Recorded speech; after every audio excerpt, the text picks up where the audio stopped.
You hear me now? Yes, now I hear you. Yeah, I turned this microphone off. It was all the way down. And then play something on the Elgato so I can hear that sound from you. I can't tell if I'm making sounds because I Just can't. open the game. It'll have background music. Okay, it's playing. It's just very quiet.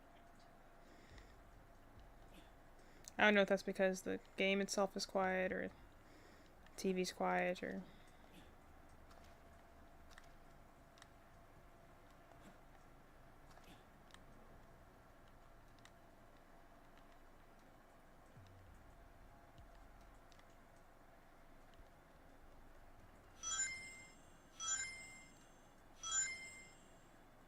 It's funny the microphone's picking up all the background sound effects. Probably because it's coming from my controller. Your controller, but you actually look really cool because you see yourself. You're in the game. Eevee in the game. Stuff that you like up here. Eevee in the game. Nice. Ah, you look cool.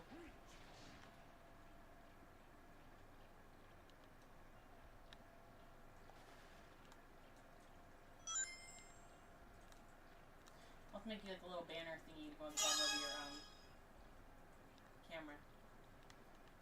You're the squid guy. Are you the squid guy? Yeah. You are the squid Yeah.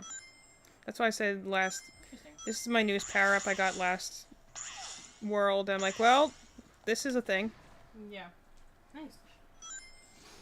I'm going to keep looking for a notebook while you do that. Oh, there's a boss back here. Alright.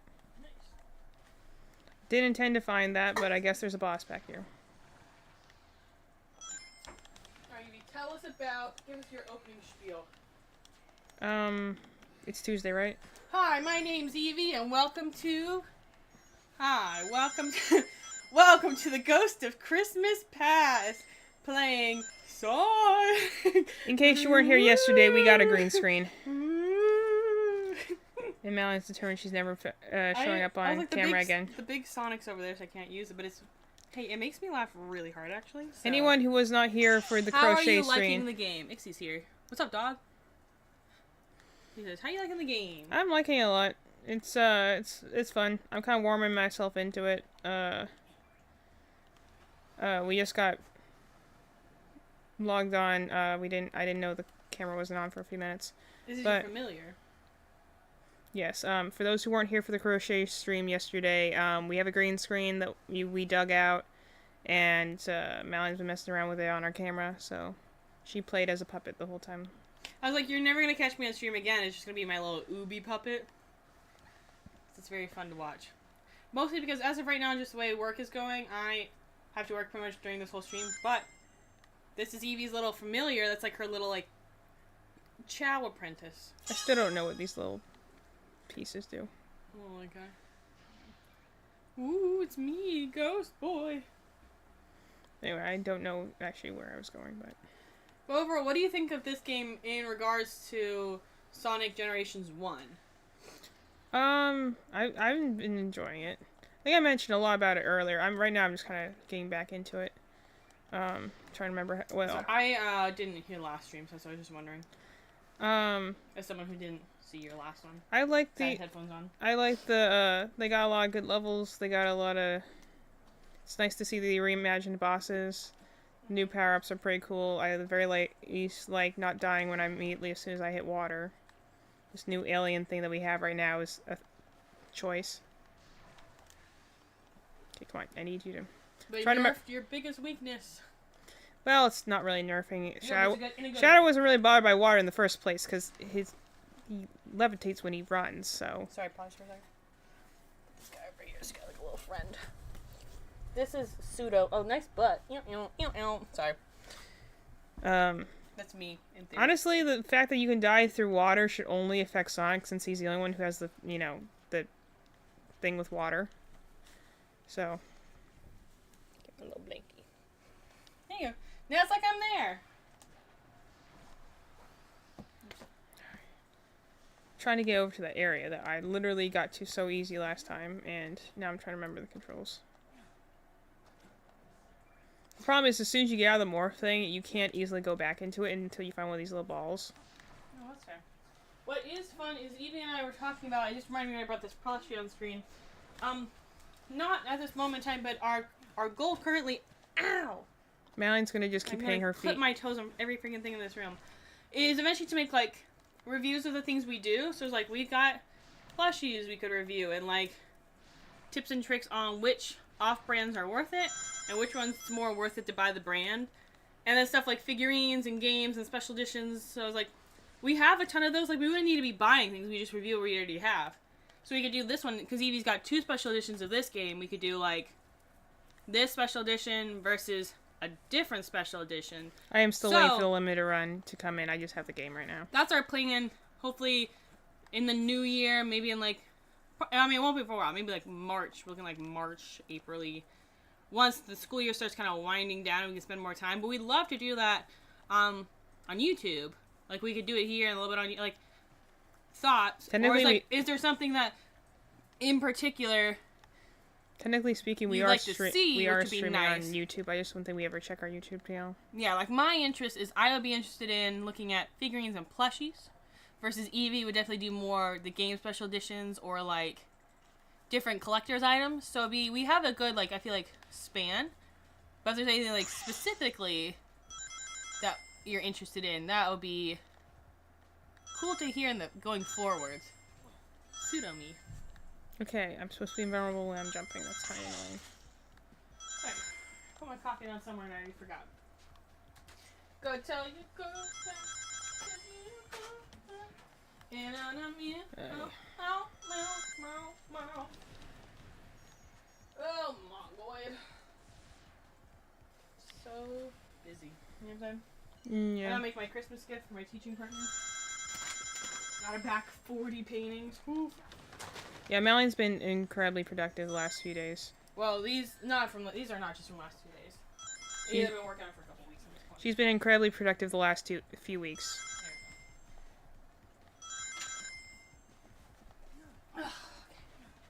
I'm going to be like playing the game for a while.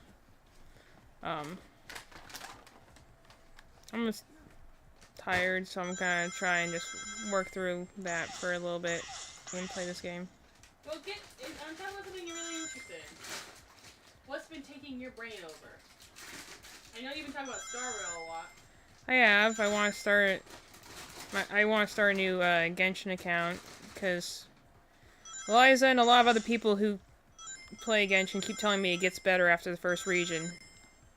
So I want to enjoy the game. I have so much merch for it. It feels kind of silly. I know so many characters and have so many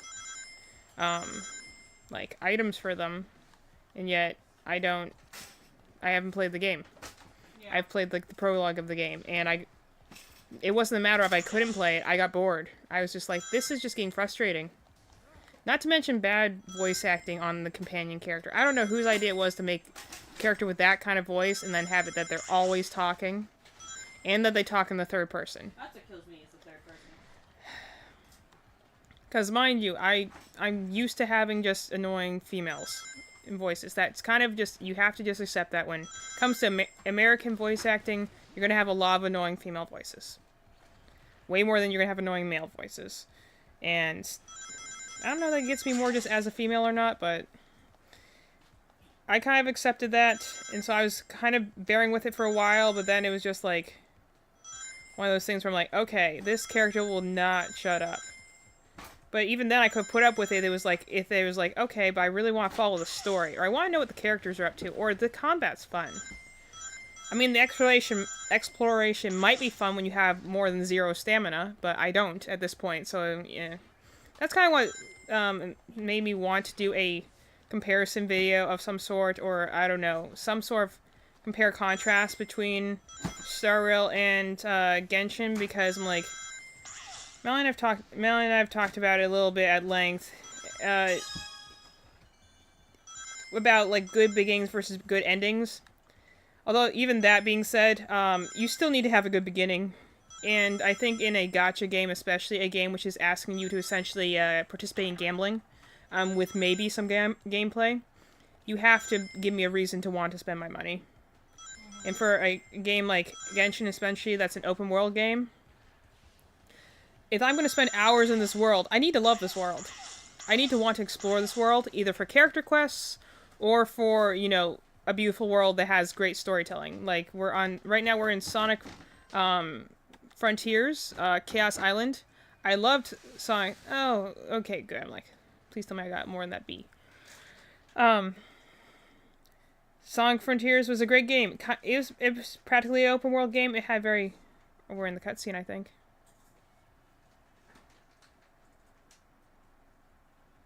Oh, I think we're in Sonic Generations now. Hey, that's City Escape.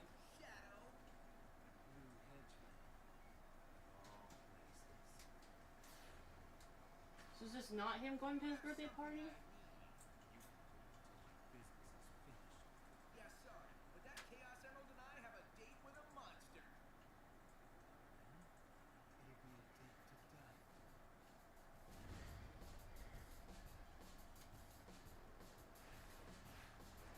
I don't get it. Okay, I'm going to pause in a minute and explain what's happening right now.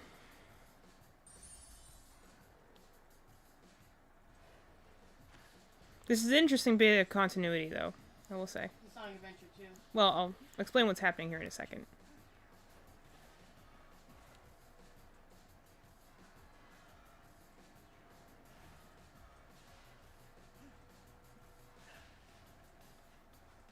It's cool to see this fight and not to do it.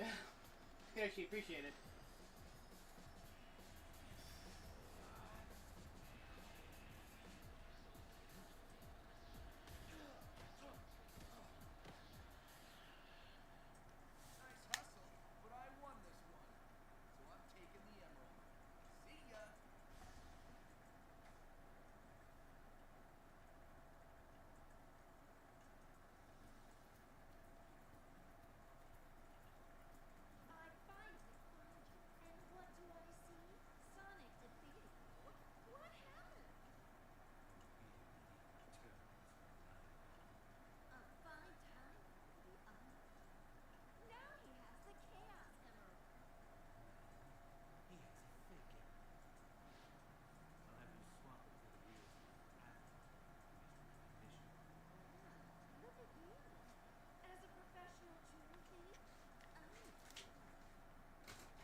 Okay, so let me first explain that scene. So, I kind of mentioned this a little bit in the background.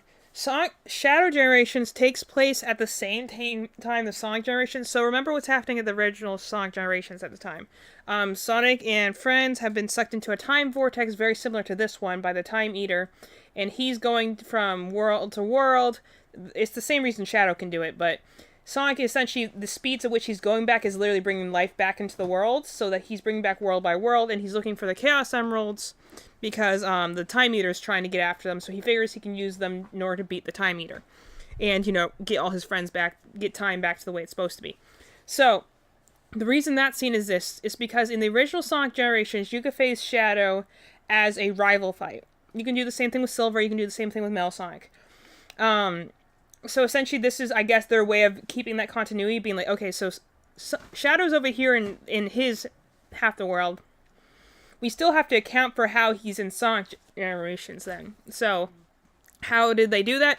Essentially, after he came out of it, he briefly went into the white space where Sonic is. And so, you know, Sonic shows up. I like, when they play Sonic like this, you can definitely see why they don't get along, because you're kind of like, you know... I'm sitting there and be like, I want to kick you in the face. You're annoying. I'm busy right now. That's why, again, this is kind of the way they played Sonic in Sonic Prime, which is why I think that, like, well, I still do. I think I prefer Shadow better as, again, kind of more on the quiet side than the edgy side. But, like, when the way they did that, him, for instance, in Sonic Prime was the same things. Sonic is sometimes moving a little too fast, not always considerate of how his actions are affecting others, and for someone like Shadow, who knows that sometimes if you go too fast, you can cause a lot of destruction along the way, is trying to get Sonic to be, like, chill for a minute. And they also just have different personalities. And, you know, Sonic's always like, don't worry, I can fix it later. And he's like, well, what if we didn't fix it later? What if we just didn't let it happen? You know, like, that's the reason, like, they have a whole, like, thing kind of going on in Sonic Prime, was because... Like, Shadow's reason for being angry with Sonic and Sonic Prime is fine because Sonic accidentally, like, breaks the multiverse because essentially he didn't look before he left. And then lost all his friends in the process. And then he, you know, there's, like, this point where he's, like, arguing with Shadow about everything, and Shadow's just like, you ruined all this, and I tried to warn you twice before it happened, and you blew me off because you just had to keep making jokes about me being a loner and brooding, and, like, essentially he wouldn't take anything Shadow said seriously because he's like, oh no, you're just always this edgy, brooding loner, instead of realizing that when Shadow was, like, trying to warn him, like, hey, I just got this, you know, essentially he accidentally went forward in time using Chaos Control, and so he saw what was going to happen before Sonic did it. And so he was trying to warn him that something was going to happen. He wasn't sure how, and he's like, we have to work, you know, not necessarily work together, but at the very least you need to be aware of this. And Sonic blew him off. Time happens as it tends to do. He shattered the multiverse. Shadow was the only one unaffected because he essentially froze time around himself to protect himself. He just ended up in a void. All the rest of his friends got, like, scattered. And that's the whole premise of Sonic Prime. That's very similar to how they're behaving here. So essentially, in order to explain why Shadow is a rival fight in Sonic Generations while also explaining how he's here, essentially, he briefly goes into Sonic Generations half the world. Sonic's looking for the Chaos Emerald. He could have said, please. I mean, give me that emerald. I like the fact that they literally just said all the lines that they have from Sonic Adventure 2 and Sonic Heroes. Which makes sense. Again, they're in a time vortex where they're reliving past memories. So that makes sense. And that I also like the fact that, like, you know, they show the whole cutscene we see is essentially the rival fight between Sonic and Shadow, which is essentially a race. It's meant to be a replay of Final Rush, which is their boss fight in Sonic Adventure 2. And I like the fact that they explain why does, because that was something that was brought up at the time. Why does Sonic beat Shadow so easily? You only have to hit him once. It's a race. You both have to get, like, 3 boosts in order to, like, power up, and Sonic only has to hit him once, and everyone's like, I feel like Shadow wouldn't go down that easily. So this is I assume their way of, like, saying, essentially, Shadow's, like, about to tap into, like, the whole Doom powers he has, realizes that, pulls back, and, you know, therefore Sonic wins. I also like the fact that they, like, I figured they were going to do that at some point.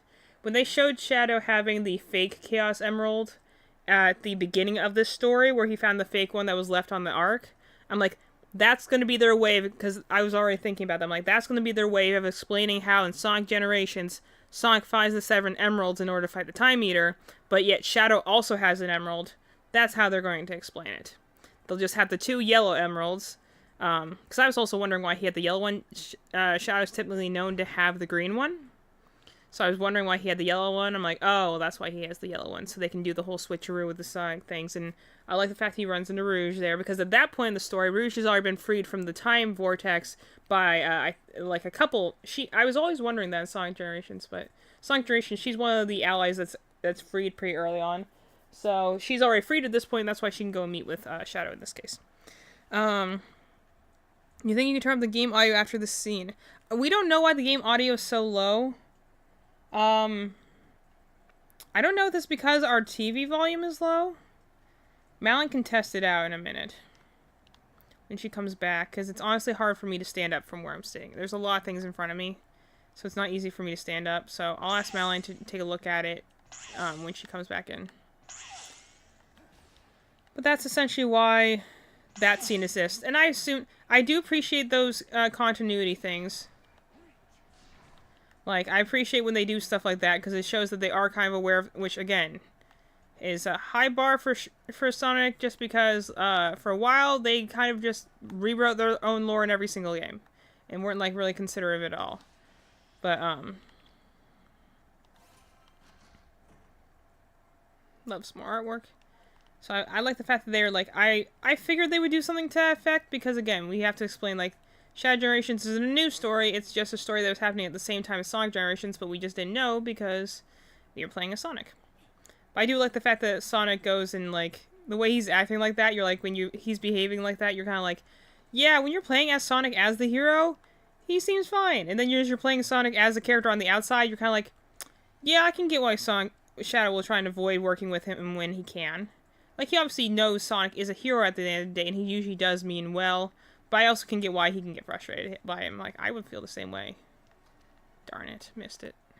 I overestimated that jump, like, completely.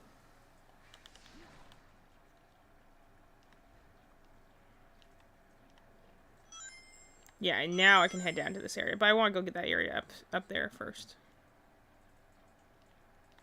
I don't, because I didn't talk to Rouge.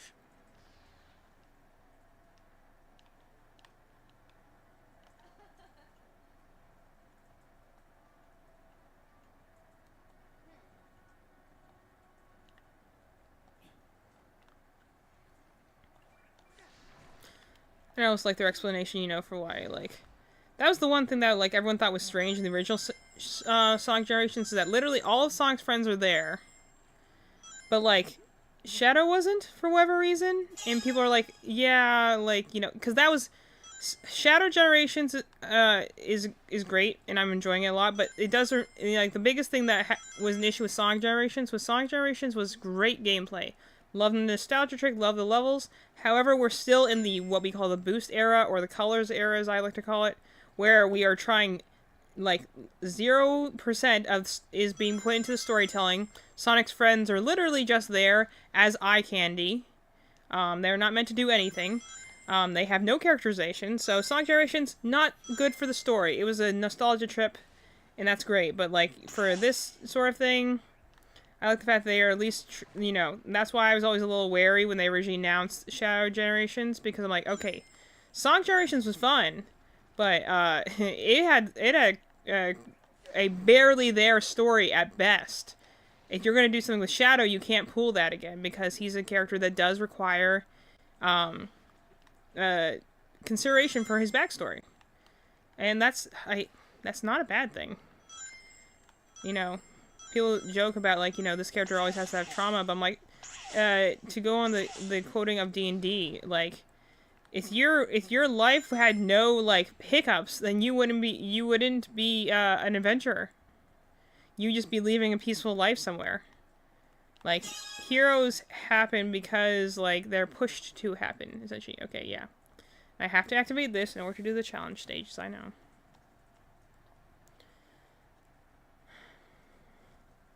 I know why the game audio is quieter.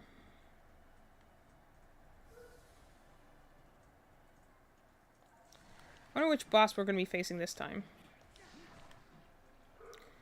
Because we faced Metal Madness. We faced Biolizard. Those are two bosses that Shadow faced. I'm not sure who else I'm trying to think about who else he has. I imagine they could do, like, Mephiles or Solaris. That's another boss that... Because these are all bosses that, like, Shadow's face. So I'm trying to think of, like... Probably the next one I would consider would be 06. Because he doesn't appear really in any major capacity in any game after that.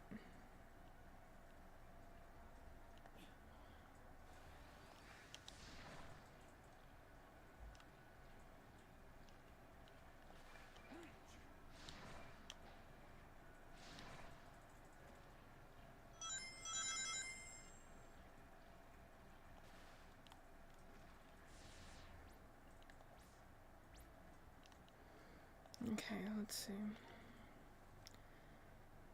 Okay, chaos control level. I mean, I guess, well, Shadow technically does appear in Sonic Forces. So I guess he could maybe, fight Infinite, but he doesn't fight Infinite at any given time, so I don't think that would make a lot of sense.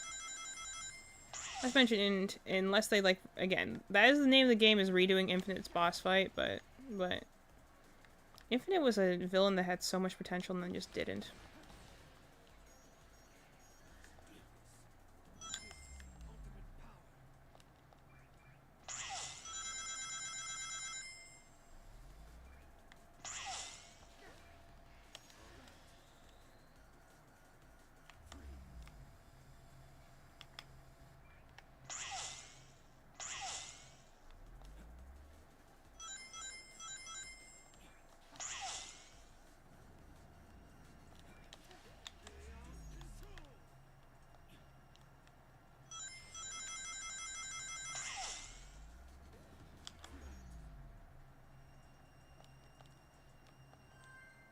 Okay, that wasn't too bad.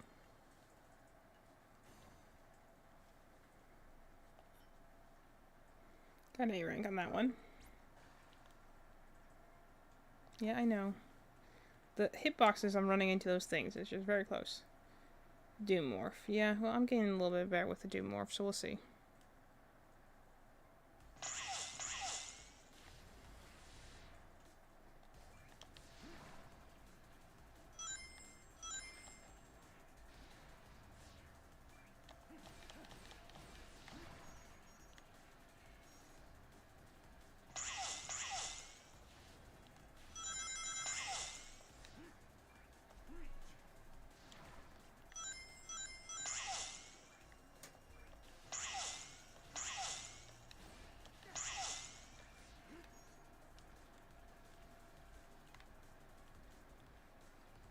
Come on, go down.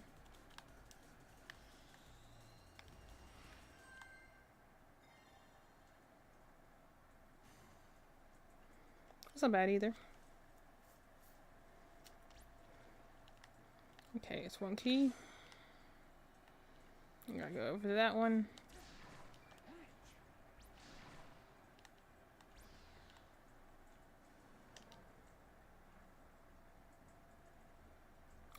That doesn't sound fun, but we're gonna do it. Sinking floating gondolas. I don't like anything that requires me to do precise platforming.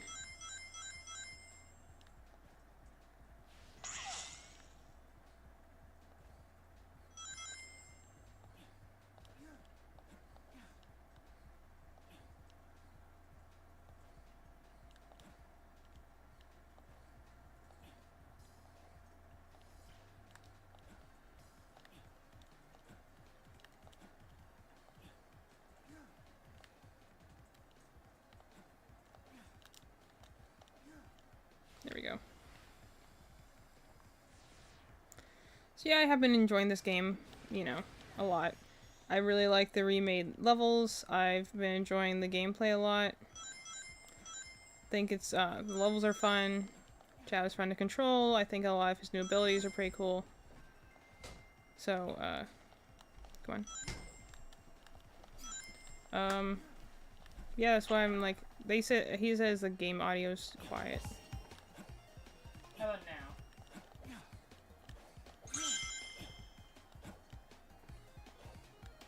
I just don't want it to overpower the voice, you know what I'm saying? Is it better now?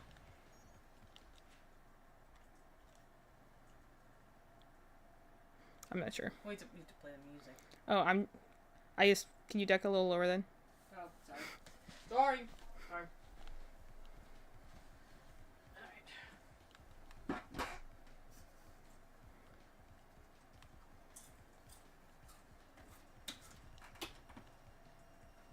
I hear the gold ring nearby.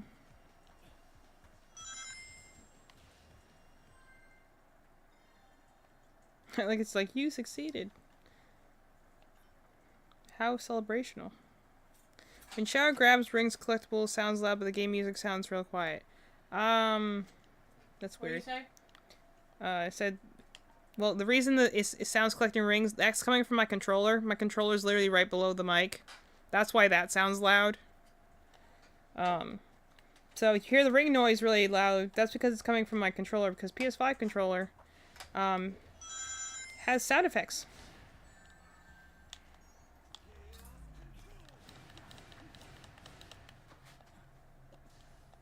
Come on.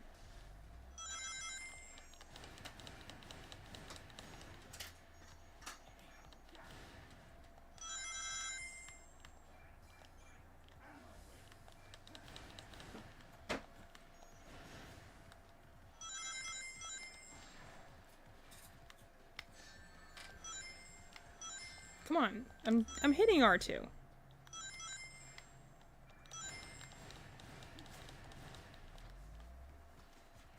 I don't know what they're expecting me to do there.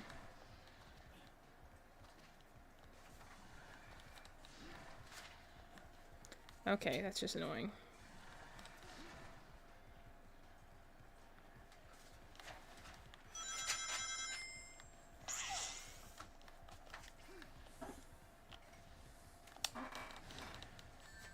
Okay, of course you go for the one that isn't stunned. That's very nice.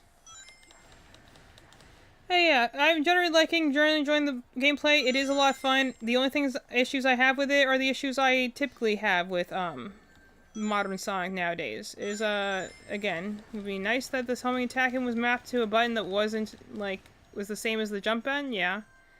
Is it a little annoying sometimes that you have to be pretty close to an enemy in order to lock onto it? I completed it. I don't really care. You know, like, you can't do a homing attack unless the reticule shows up.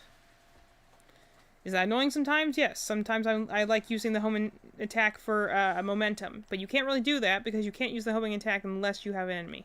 And same thing with any attack. Same thing when you use the Chaos Spear ability. Same thing when you use the Doom Morph. The fact that, you know, unless you have something to lock on, you cannot do it sometimes is annoying. No, I don't care about that. Okay, I should have enough keys, I think, at this point. Face the boss. Pretty sure.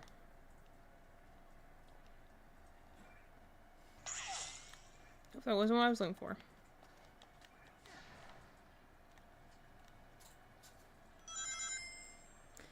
And again, sometimes the auto-targeting can just be annoying. That's not something that necessarily this game is doing wrong. That's something I've always had an issue with ever since they changed how the homing attack works in the boost era. This is something that you know... This game controls more like Sonic Frontiers, which I did very much enjoy as a game, and I appreciate its controls. So, generally I'm enjoying it, and generally I'm having a lot of fun with it. And it is nice to see a good return to form for Shadow. On a gameplay front. I can't speak on the story front, which is really the place where he's been failing lately, so I can't say on the story front... my jury's going to be out until I see the credits roll, essentially. Because I need to see how they're going to end this, how they're going to pad this out, because... So far, I've not seen anything that I'm just like, wow, that's great, I'm so glad that they've changed that, or so glad he's properly personified and stuff like that. I'm like, I've not seen anything of that that's impressed me yet. But I will say he's not as bad as he has been. You know? Okay, let's see what sort of boss we're facing here. I'm curious. So I'm like, I'm reserving judgment. Gameplay wise, I like it. I'm enjoying it. I'm liking the abilities. I think they add a lot to the game. I can't say necessarily though that the thing I love most about Shadow is his personality and his story. So yeah, I figured it was gonna like. That's right, because he wouldn't remember what it is, because the events of 06 were replaced. Were written out of history.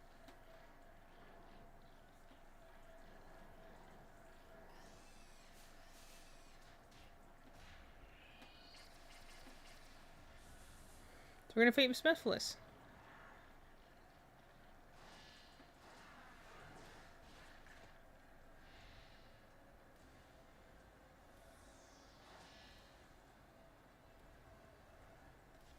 I never realized that little thing he does was a shard attack. I always thought that was a laser beam. I didn't realize it was like a shard attack when he killed Sonic.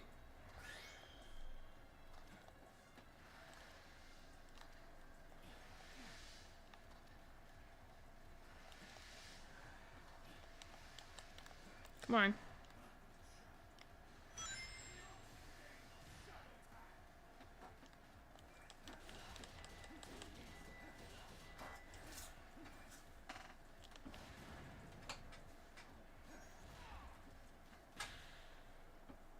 I do like the detail that, like, Shadow doesn't remember him because obviously that, because, he wouldn't, because, 06 was, written out of existence until this game essentially confirmed it was canon.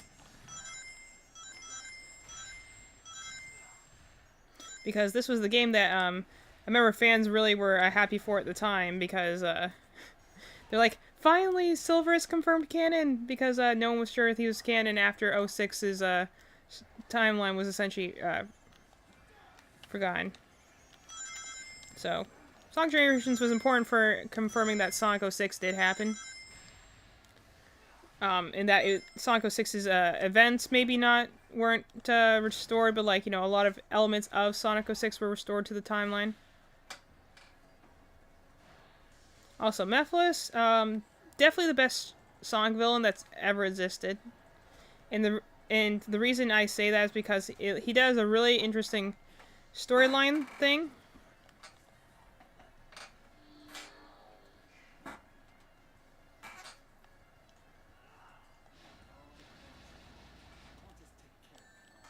Okay, I did hit that. Thank you very much.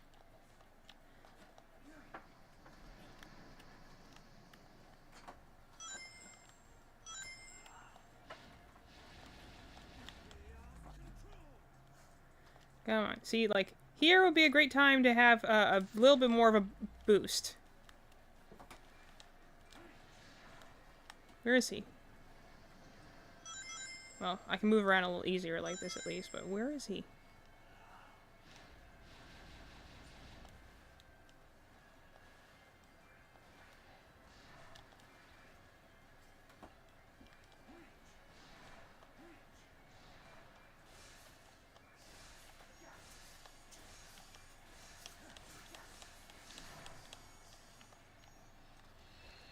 Did I find him? Oh, nope.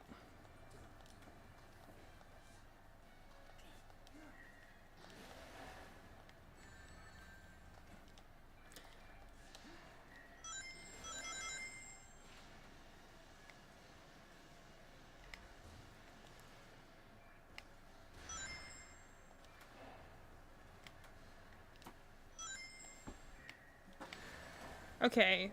Sometimes I wish this thing would boost in the direction I'm actually pointing.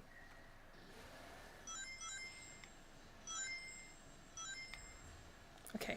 I could have made that if he stopped putting his hand down in the way.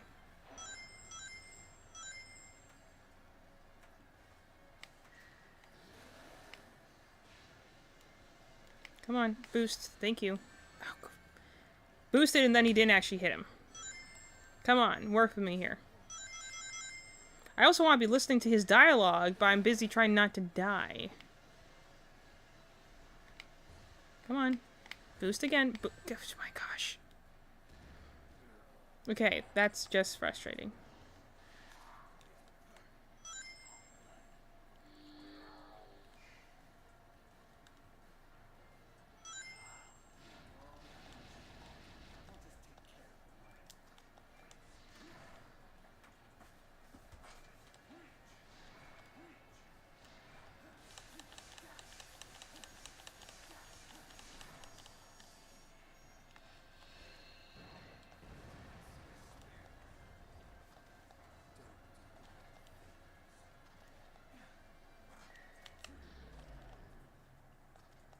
Okay, where are the orb things?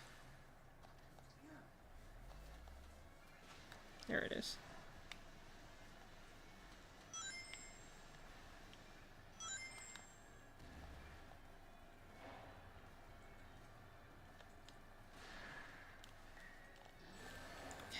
Can you work with me here, Shadow? This thing is surprisingly slow at times. Like, the dash takes some time to, like, recharge. And that's a little frustrating. Okay, well, we hit him that time at least.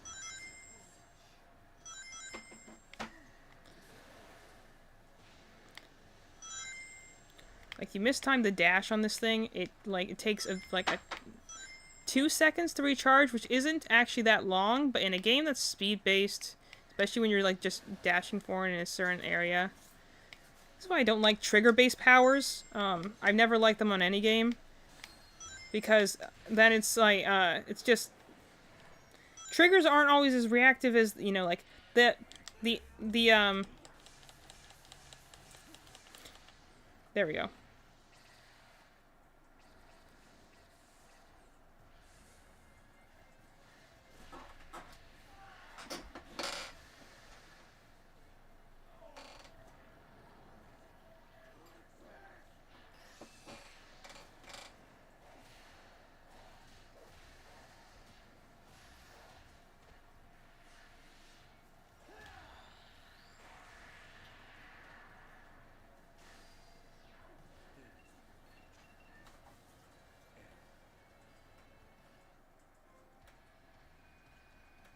Yeah, that was a sucky boss fight, I know. Sorry, bro. Not a bad boss fight per se, but just, trigger-based actions are always a little bit weird because the PS5 actually has very sensitive triggers that actually are very reactive. Just the game isn't always naturally tuned to that. Like, this game's also tuned for the Switch, so I wouldn't expect that it's not going to be taking as much advantage of, like, the sensitivity of, like, the PS5 controllers.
That's an interesting bit of lore to reference there.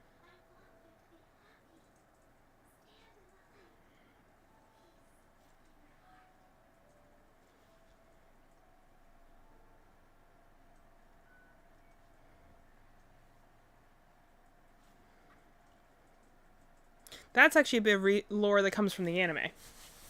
I might be from the comics as well, but yeah, that is why he's named Shadow. It is most prominently in the Japanese dub of the anime. I don't know if it's in any of the comics, but in the Japanese dub of the anime, when you see when they do like the Sonic Adventure 2 arc, that's the thing that like Maria does say to him. It's in like this little cutscene that happens right before like Shadow does his whole change of heart, switches sides, becomes a hero, blah blah.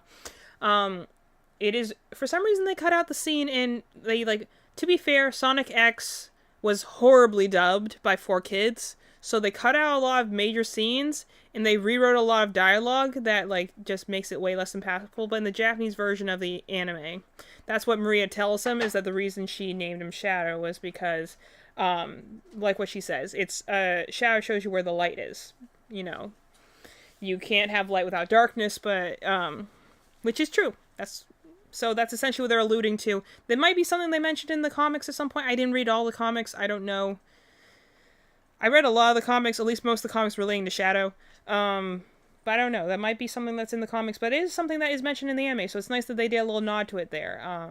Or maybe they didn't, and they thought they were doing something, but that is something said in the anime. The reason that, because Maria did name him.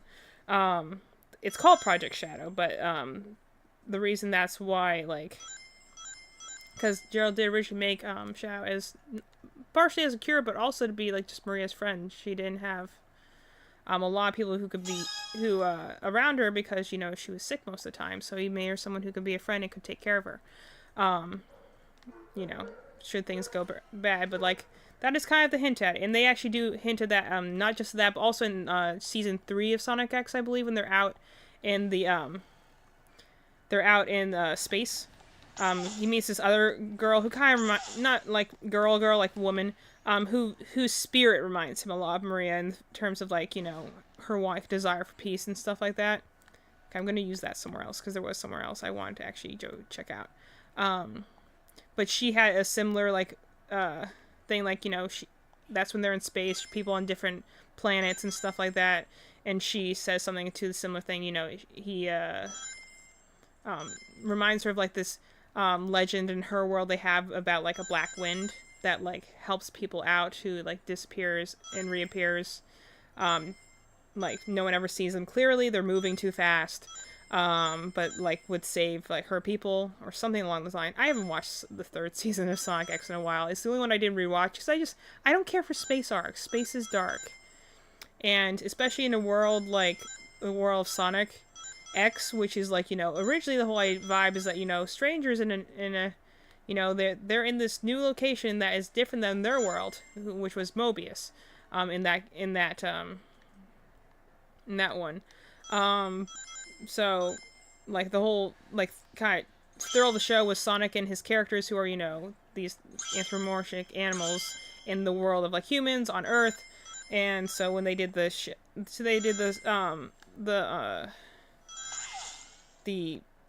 space arc, I didn't care for as much because I'm like, these guys, like Sonic and his friends are only kind of aliens in that continuity, so it was kind of weird for now them to be the normal things, and now they're facing aliens, and I don't know. A lot of people love the 3rd season of Sonic X. I do think it's well done, it's well written. I don't care for space stories.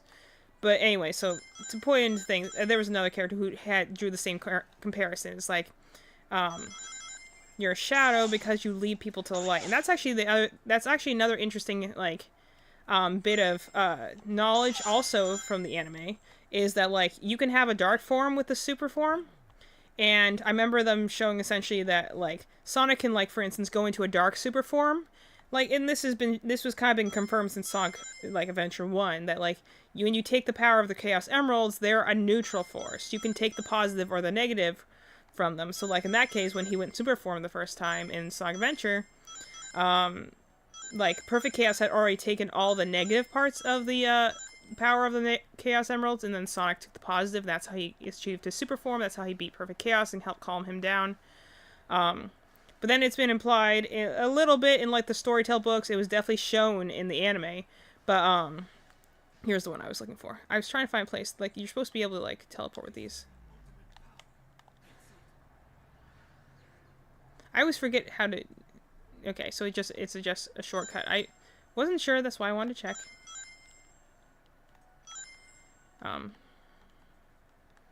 Yeah.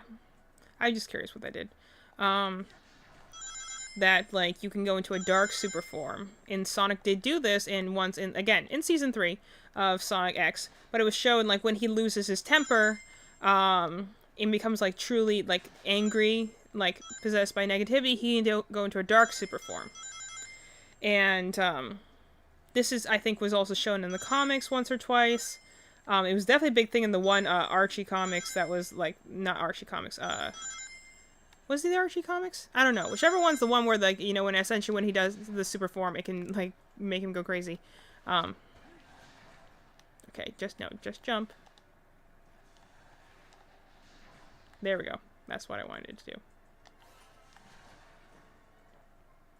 Nice. I'm trying to get some of these collectibles. But they go and show that, like, Sonic can take on dark super form if he takes on too much negative energy, namely if he's really upset. And this tends to happen whenever Sonic, like, his friends are really hurt, or like something really bad happens, or he's faced with a true evil, essentially when he's too emotional. And I remember seeing a video once about, like, you know, we've only ever seen Sonic with a dark form, and they kind of imply this a little bit in Sonic Frontiers, I guess, as well, dealing with the idea of, like, being, like, possessed by negativity and stuff like that can, like, just tear him up. And there, yeah, speaking of which, there's Shadow super form. The reason, like, Shadow doesn't have a dark super form is because, is actually kind of because he's just faced worse things. This is, again, kind of more speaking to the earlier versions of Sonic than, the later versions. Okay, what's new abilities are we getting here? I'll check the chat in a minute. I haven't been watching chat.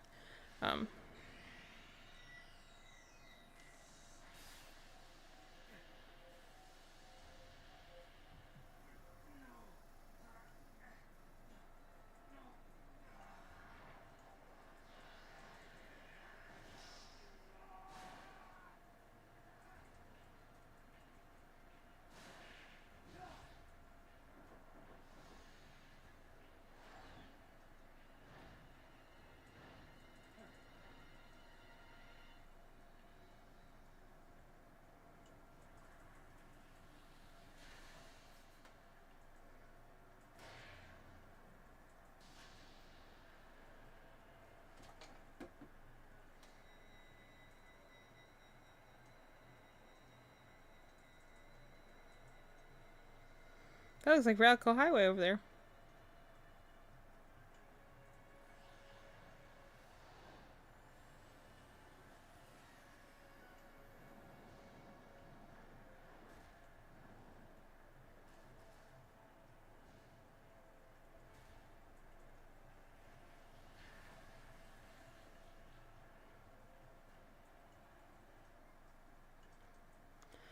So at least 50 rings plus L1, L2, hold R2 to glide. Okay. Let me check as long as we're in this tutorial. Let me look at the chat.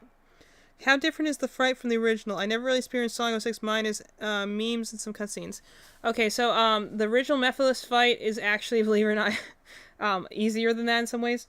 Shadow's gameplay was probably the best out of all of them, because the worst thing he had was the unnecessary vehicles, honestly. Otherwise, he had his combat gameplay, which was, you know, fun in its own way. He definitely had the best story mode of everyone in Sonic 06. It's definitely, probably Shadow's best story is in Sonic 06. It's really good. It kind of deals with his whole thing, because that's the thing, Mephiles is his dark, like, reflection.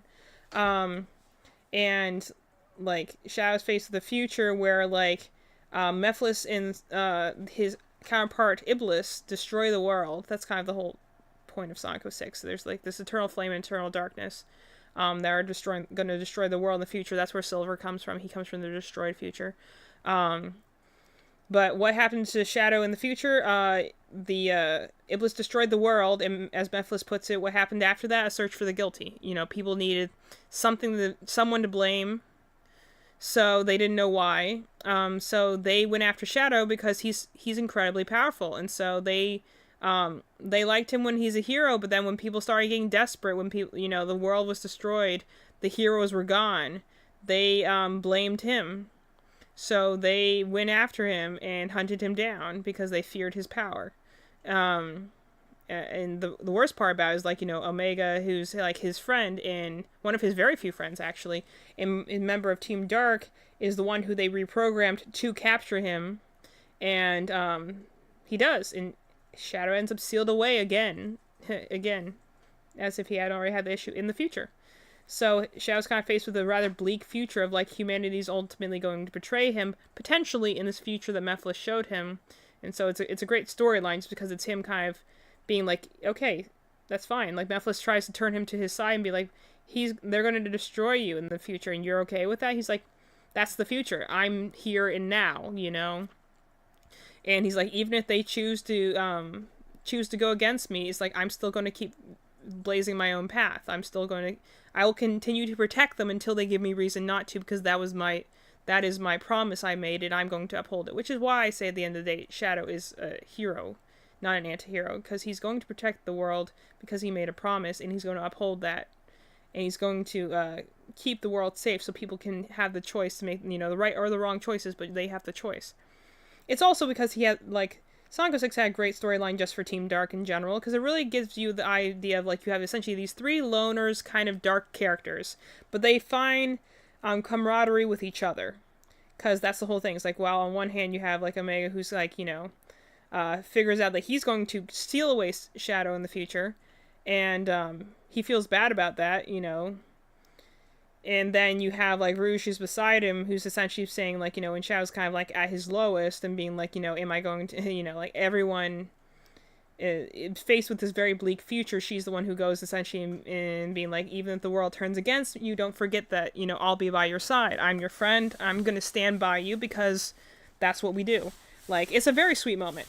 Sonic 06 has some pretty good storytelling. It just has horrible defenses. Anyway, Mephiles' fight isn't too bad. You actually have to do a kind of... You have these power boost abilities in that game, so what you have to do is you have to fight Mephiles like normally until you get what you call your Chaos Boost.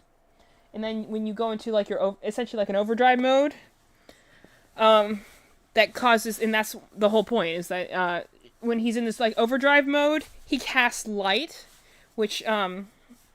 Mephiles is darkness, so that's what eliminates all the shadows in the arena. That will cause Mephiles to appear. Then you can beat on him, and then, you know, the game, it's his final boss. So it kind of ends on a cliffhanger where it's like, he tries to steal Mephiles away again. It doesn't quite work.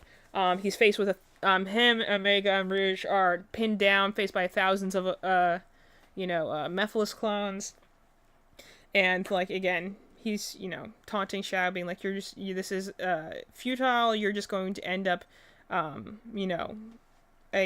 lost relic in the future. And Shadow says, she's like, well, whatever. I'm going to keep pushing forward regardless. And he pulls his limiter rings off, goes supernova, absolutely destroys all the rest of the Mephiles clones with Omega and Rouge backing up. It's a great moment. Let's see what else we got. Shadow Splatoon is my least favorite power up in this game. Yeah, it's more the fact that like I could say this for the Manta Ray too. I don't care for any power up that forces me to go forward in a certain direction. So that was the only thing. Like I had the same issue with the Manta Ray in the Metal Sonic, the Metal Madness fight, honestly, because anything that requires like forward momentum and you can't like redirect your momentum, that's the only time that it gets frustrating for me. So that's like, I actually think the Morph is fine. It's an interesting ability. You can at least stop. The problem is that when you start charging, you immediately go forward, and then there's like a few seconds to like redo the charge, and that kind of frustrated me. Yeah, I didn't know Ian Flynn wrote the story for Shadow's campaign. That's the reason I was actually okay. I was like, because I feel bad for the guy. Ian Flynn tried to rewrite everyone in like the Sonic Forces comics, except for he had to apologize to the fans and be like, hey. Because they're like, he rewrote and essentially like reworked most everyone in Sonic Forces so they don't seem like such idiots or such flat, shallow stereotypes. Except for Shadow. Shadow was still pretty bad. In fact, he has famously some of his worst scenes ever in the Sonic Forces comics. Like the very, became very memeable after that. I don't run, I win. And then he's essentially told, be careful with this metal virus. You can resist it because you're fast, and that's the reason Sonic's resisting it. He could burn it off of himself by running really fast. And so, like, they're telling Shadow he could do the same thing if he got touched by it. And so, when he was told to retreat because he was overwhelmed, he essentially, again, refused to retreat, got overwhelmed, and turned into a metal zombie, essentially. And first of all, that was stupid. Shadow's not an idiot. Second of all, he's arrogant, but not from, like, for kicks. He's arrogant because he's powerful. And even then, it's not like from a self-centered point. It's more like he knows his own worth. He knows his own power. He knows he can take a lot of punches and still keep going. So it was a stupid thing to him that like Rouge was telling him to pull back, and he said no, even though he was clearly outnumbered and he had already done his reconnaissance. He could have left. But the fact that he was almost like, again, it felt like a very sort of Vegeta, from what I understand, of Dragon Ball Z move, where I'm like, I'm fighting to prove a purpose at this point. I'm like, Shadow doesn't do that. He doesn't go around looking for fights. He doesn't go around proving he's the best, because that's insecure. Shadow already knows he's super powerful. He doesn't need to flaunt his power. That's what a truly powerful character does. They just exist. Like, someone who comes in and makes a big fuss, they don't have the power in a room. Someone who just walks in and everyone, takes a step back, that's a person that has power. A person who does not need to say anything in order to be shown as strong. So, Ian Flynn is kind of like someone who, like, he did eventually, and the reason he couldn't change Shadow is because that was the one that, like, Sega had, like, a chokehold on. They refused to let him write. He wanted to write a better storyline for Shadow. And he's like, sorry, fans, I tried. That's the best I can do. And he did do a much better storyline for Shadow later, because then he got more back into his guardian nature of, like, there was, like, some other huge, like, catastrophe that came. And so, like, Shadow essentially, like, it was some sort of power thing that, like, turned, like, chaos power into crystals. And so, it was, like, using Shadow like a battery, because he has comic lore. He has a direct connection to the Chaos Force, the force of chaos that runs through Sonic's world and all the different zones. Like, so they were essentially, Shadow, like, locked himself away to prevent anyone from being hurt if he lost control of his powers. And, it's cool because then, he gets, like, a pep talk from Silver, who's essentially like Shadow's like, get away, I don't want to hurt you, and he didn't want to hurt anyone because, he's a guardian at the end of the day. And I liked it. It was a nice scene. Silver gives him a pep talk, and is, like, essentially like, is this the best the ultimate life form can do?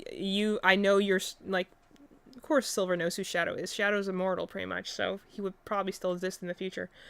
So the fact that he's like, you know, I can, he's like, you can do better than this, and Shadow essentially's like, yeah, you're right, I can. And so like this thing that's supposed to like kill anyone, he's like, nope, I chose more than that. And even then, it's like something like Eggman was trying to like use him as a power source, and Shadow's just like, oh, you messed up, man, you messed up. Like the only reason that Shadow doesn't like outright just stop Dr. Eggman is because he does respect him to some extent because he is the grandson of his creator, and like on every so often, it does make sense to team up with Eggman, but he's also someone who's just kind of like every so often he'll push over. Let's see some Ian from well, that's the other thing. Ian Flynn also, you know, did write a lot of the comics. Sonic lore also has just gotten better after they actually started like they hired out like Sonic loreologists, which I would have loved that position. I just like, you know, everyone and their brother who is a Sonic fan like would have applied for that a position. But like once they the fact they finally hired people to keep the Sonic continuity straight, they're slowly making it better. Sonic Frontiers was a good step forward. This one's doing pretty well. So yeah, nod to the anime and comic. There's actually a lot of nods to the comics in Sonic Frontiers. I really enjoyed that. Some of the green orbs lead you to unreachable areas. You can ignore them unless you're trying to open all the chests. Yeah, but you know, I'm just trying to explore every once in a while. Anyway, so let's figure out this new ability. I'm guessing we're gonna fight Black Doom. Also, the thing is that, you know, like they said, Sonic Generations, I think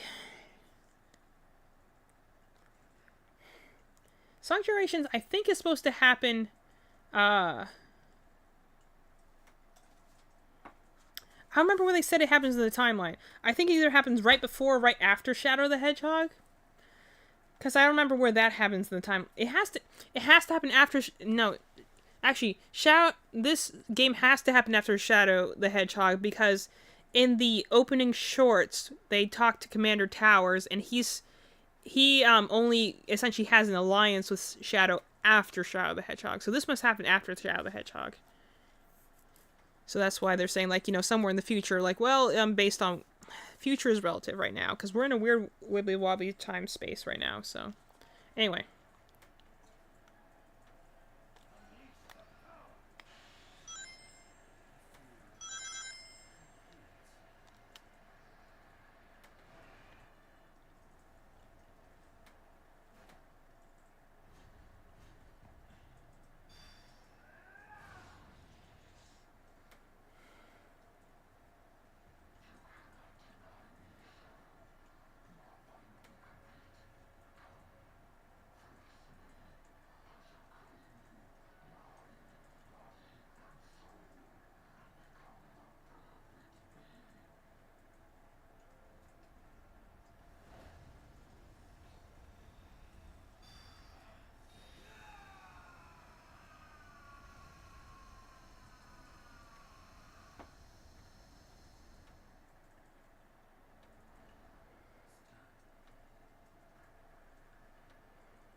Oh, I smiled.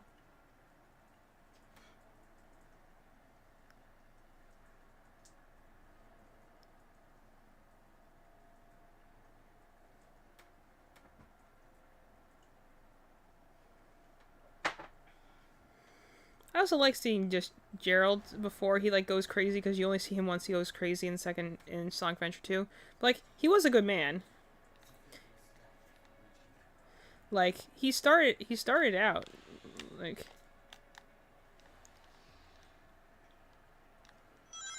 Yeah. Press the wrong trigger, that's my fault.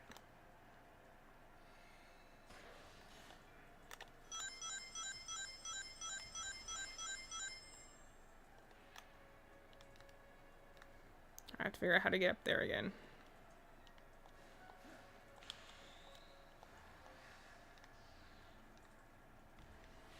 This is just burning all my rings out, and this is one thing that annoys me sometimes, is trying to get height in this game. So now I'm trying to be like, how do I get up there again, as my rings are slowly counting down? I can't put the wings away.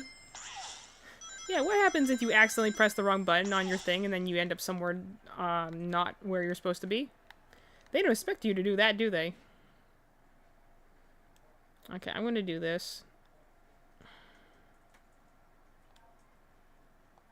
Hopefully it'll put me back to that location again. Love it when I hit the wrong trigger.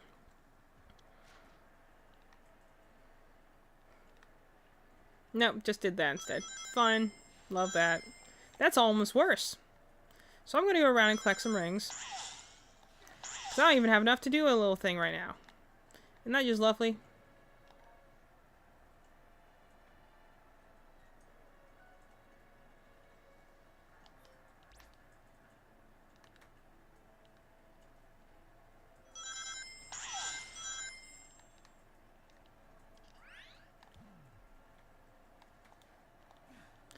Also, I like that they're, like, it's an obvious thing for me. Like, the whole speech he has with Maria is, like, I'm used to, because that is, like, kind of, that's what Shadow was always, like, meant to be like. So I'm glad that they're staying it out, right, even though it should be. It's kind of like one of those things that's kind of like, you know. That should have always been Shadow's motivation. That's been his motivation since Sonic Adventure 2. I like that they are essentially doing this as kind of like a restart, kind of like reboot. They're kind of like realigning where... Okay. I still am kind of frustrated with the fact that this homing attack gives you no momentum unless you're locked onto something. That does frustrate me just a little bit. I don't know how the heck to get back up there again. Yeah. So with anything, I'm enjoying this game a lot. I think it has really great gameplay. The only things that are frustrating me are the things that frustrate me in any of the latest Sonic games, where I'm just like, movement options, and I keep falling off of platforms, and, you know, the things that kind of annoy me anyway.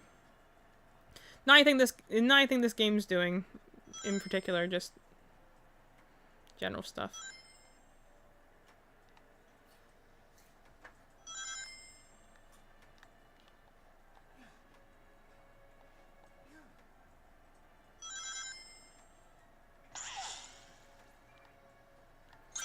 I do like the fact that, though, you go and have, like, the thing with Maria being the fact that, like,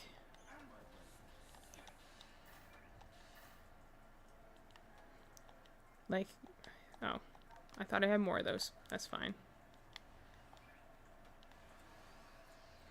And going to be like, you know, it is a little bit of a hard reset. They honestly, I remember Rouge makes a comment on it in the comics once, where she's like, it actually happens in a storyline similar to this, where Shadow does get, like, mind controlled by not Black Doom himself. It's another, like a lieutenant of Black Doom's who is still alive. I don't know what his name is. Black something. They all are called Black something. And Shadow gets mind controlled, because, you know, he's part like, has the DNA of the Black Arms, so he essentially went too deep into their hive mind and trying to fight them, and he gets, like, mind controlled, and so he's basically fighting, like, Rouge and Omega, who are trying who like, come on, there we go. We're trying not to okay. It just annoys me sometimes. I don't really know where I'm going. I need to get up there somehow. I just don't know how the heck to get up there. Because it put me up there, and then I'm like, well, sure hope I don't fall down. That's the one thing I have to say that is frustrating me a little bit in this open world. There's no easy ways of elevation. Like, there's no easy ways to get up high. There's like 4 locations where you can get up high. And it kind of frustrates me sometimes. Cause I'm like, how am I supposed to get over here? Why is everything all these... Why is there so much, upward movement?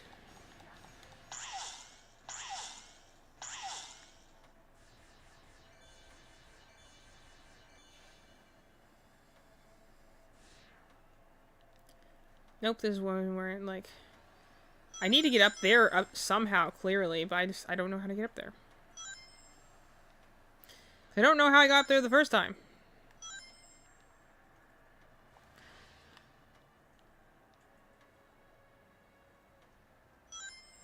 I like the fact that Big is here because that just explains how he's here, why he's not in Sonic's area. How the heck do I get up there?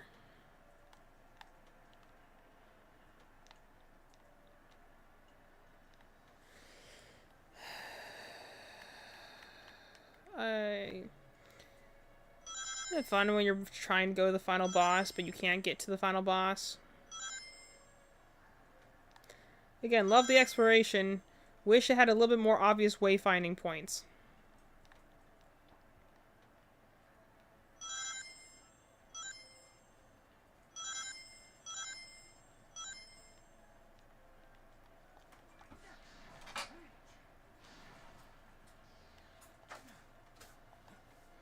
Come on. Land on the platform. Thank you. Okay.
Okay.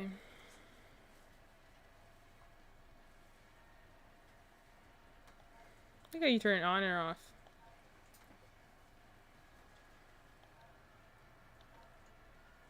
I'm gonna try with it off first. Cool, we're Miracle Highway. Nice. Definitely, like, probably my most nostalgic Sonic level ever. So, loving seeing this world recreated. This was the level I fell in love with Shadow. I loved this level so much as a kid.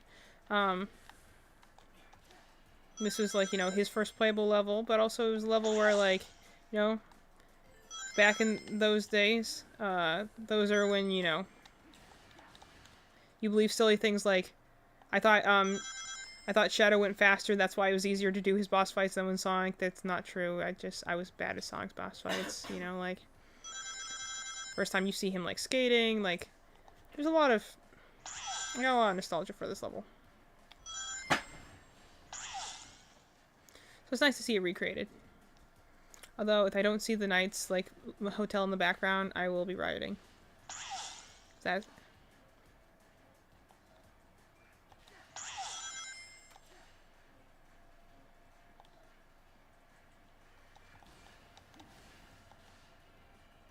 Love the music in the background, too. Classic. And the little rockets. I love the little rockets.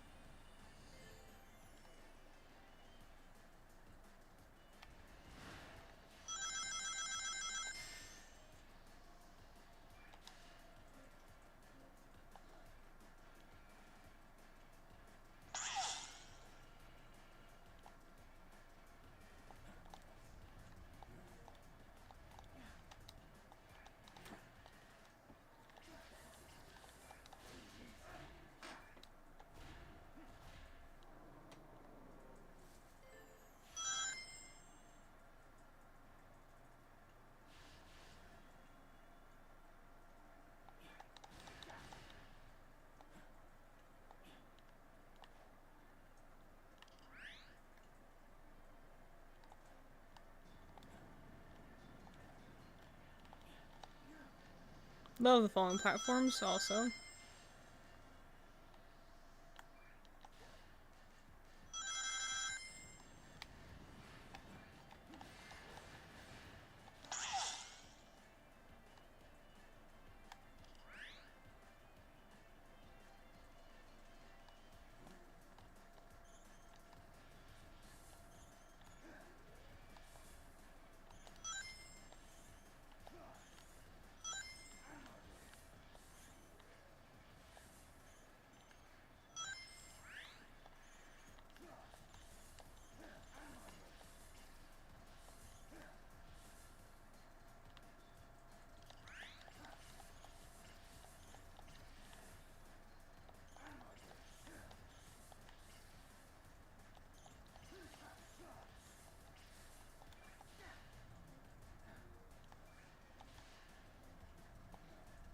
What? And that's why I don't like those rings. But, still fun.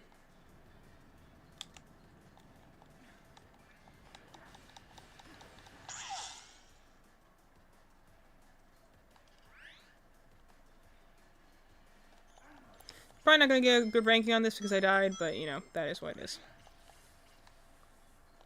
It's like I'm doing so good, and then I'm like, and there's the stupid death. That's the only time I don't like things is when you feel like, again, that's the reason why like I prefer to some degree the older Sonics because there wasn't as wasn't as much of the random running over pits and stuff like that. Yep, not getting a great ranking on this one.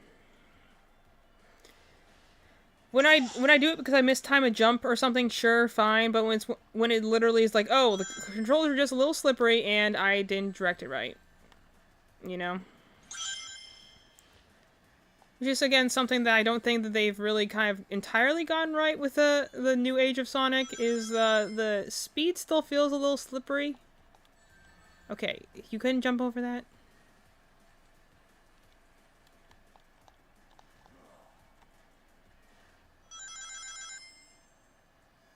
What am I supposed to do in those? Like, I jump over that, and then sometimes I make it, and sometimes I don't. I have to be, like, right on top of it before I jump. And then half the time I miss it anyway.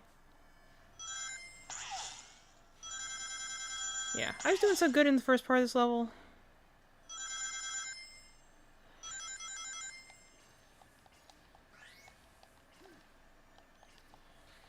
See, I'm not even gonna die the enemy. I'm gonna die because I keep falling off the stupid building. When I have, like, again, what I would call cheap deaths like that, where it's like, it's not even, like, a matter of, I'm gonna have to stop talking because I can't focus otherwise.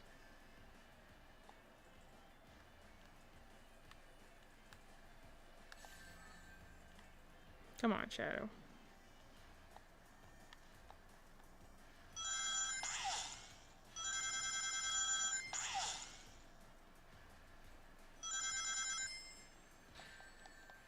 Okay. Again, the fact that this reticule does not really, unless the thing is right on top of you, it does not aim.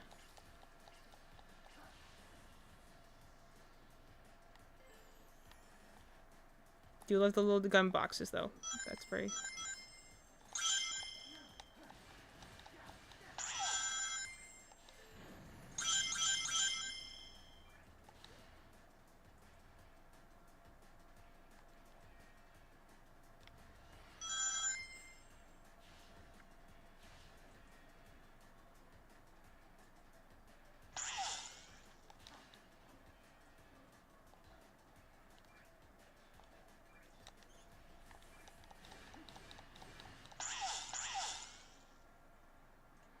And things are getting trippy. Love that.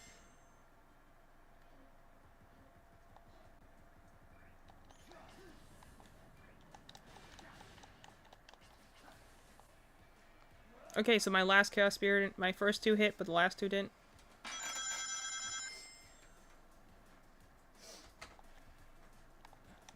Okay, lock onto the bar. Or don't. Oh, fine. It's not going to do that.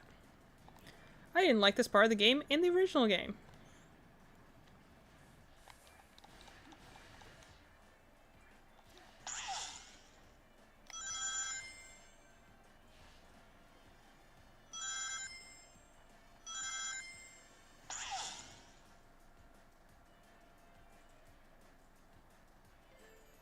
Love the set design, though. It looks right.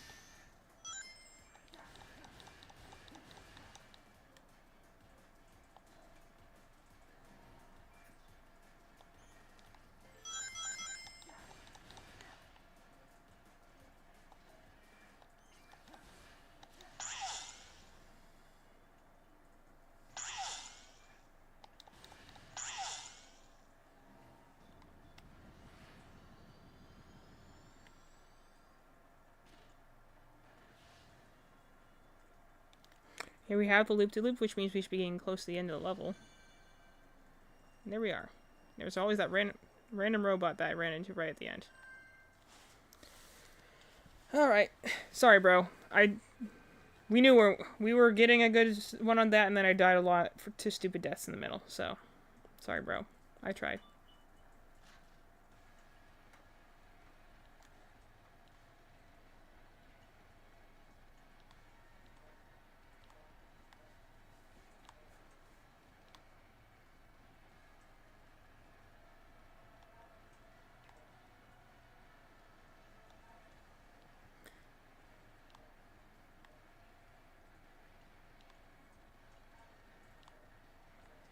I'm curious what the difference is between Doomwing on and Doomwing off. Is that just your super form in this game?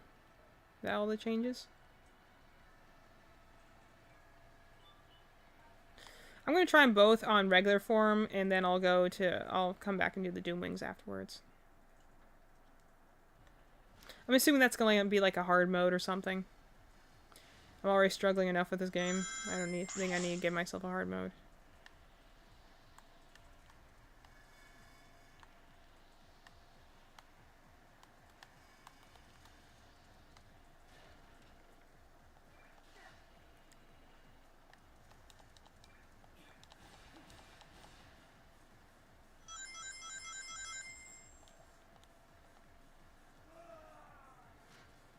I love that. I just didn't have momentum there.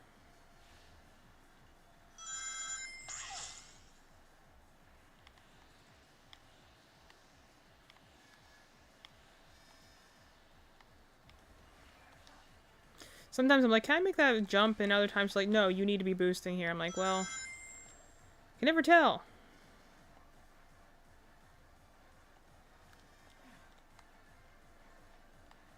That nearly ended very poorly.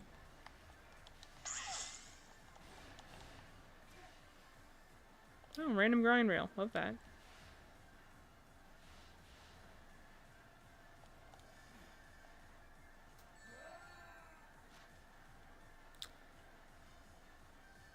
Ain't gonna be a long one, folks. Be one of those levels.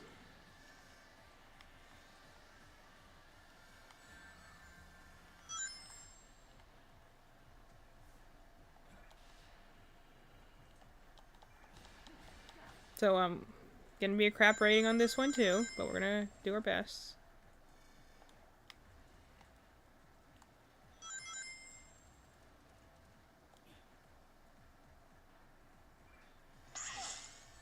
Really?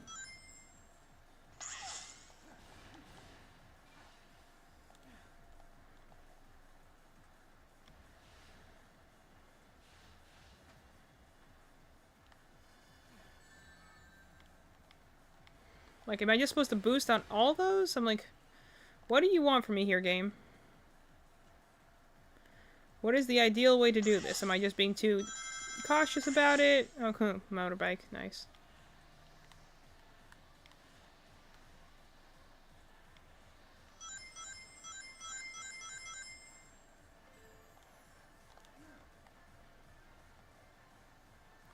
Also, my jump feels really heavy here for some reason. I don't feel like I can gain a lot of momentum. Oh, well that looks encouraging.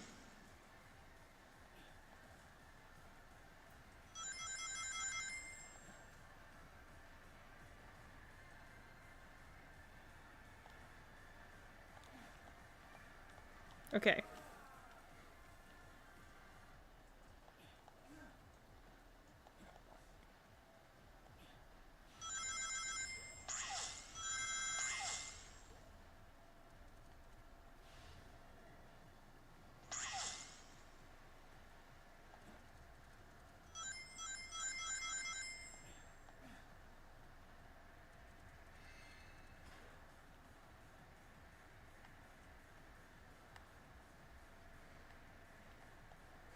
I don't know, maybe this part level would be easier if I was doing the Doomwing version. But I said I was going to do the original one with Shadow first, and then we'll do the other one later.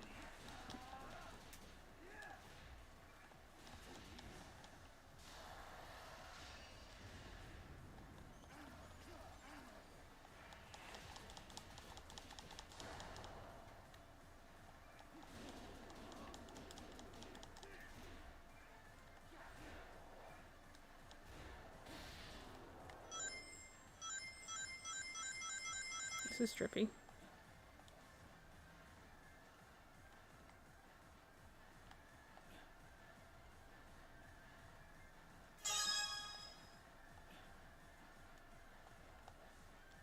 Yep, I just didn't time that right.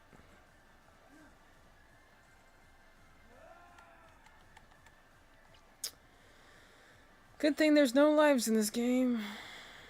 Remember the days when Sonic used to have lives? I still think lives are kind of an important purpose in some occasions, but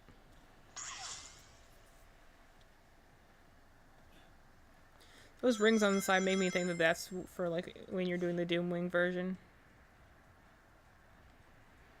Let me wait for this thing to switch.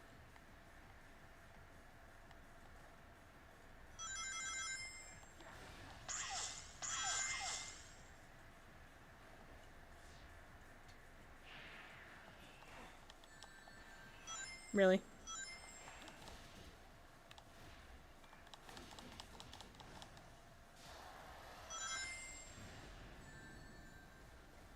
Rude.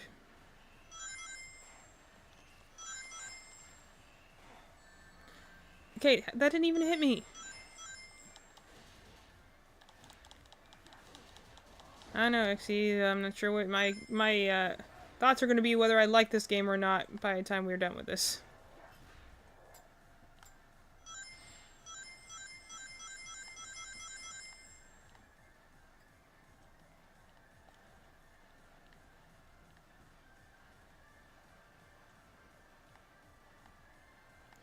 See, when you have to do really precise platforming in a Sonic game is when I don't care for it as much, because I'm not great with precise platforming. It just kind of frustrates me sometimes. Alright, I still think this is a good level design. I'm just frustrated by it. Can I fight another one of those things? Great.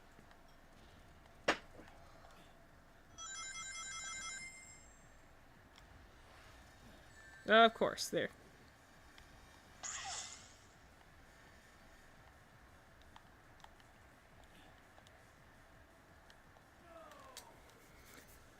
Alright.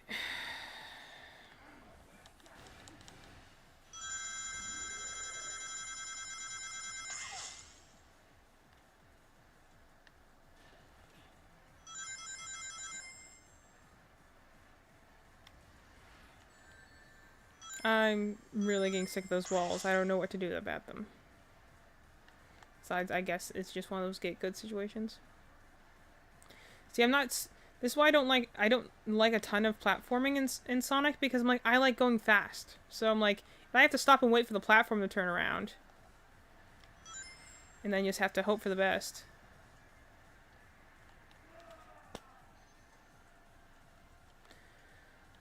Then that's not exactly going fast. That's more like, watch me trial and error the heck out of this. do this again. Wait for the rotating platforms. Oh, so fast.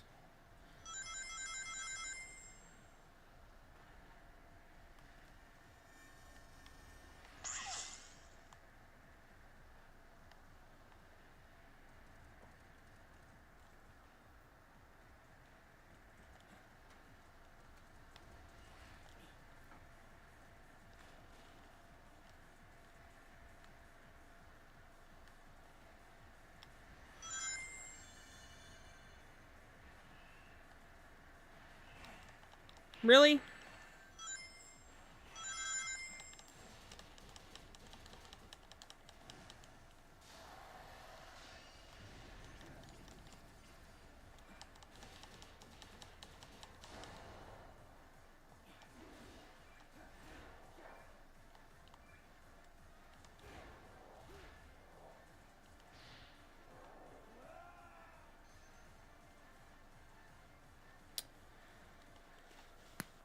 Okay. Give me a second. I need a gas snack.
Okay. I didn't want to crunch something very loudly on camera. Is your super form in these two acts that can lead to different areas, not accessible? Which is weird because Shadow has a super form, so I guess it's a Doom form. Overall, I feel like Shadow's campaign is harder. It is harder. So maybe it... I don't know. Maybe I should have played this after playing Sonic Generations, but I've already played through Sonic Generations, so obviously I wanted to play this one first because it's the new content, but... I mean, that would be in line with what Shadow has been generally. Is like whenever he's in a like him or Team Dark is featured in a game, their levels are generally harder than the main campaign because I don't know. Characters you actually want to enjoy, they have to make the levels so much harder. Okay, let's see if I can do this again and not get launched off. That's why I always am afraid of doing like blind jumps in this game, even though they're like require you to take a lot of blind jumps sometimes. Because they're like, just take this blind jump, it's fine. And sometimes I really don't want to do that because like I will blindly jump and then I'll just shoot myself off a corner.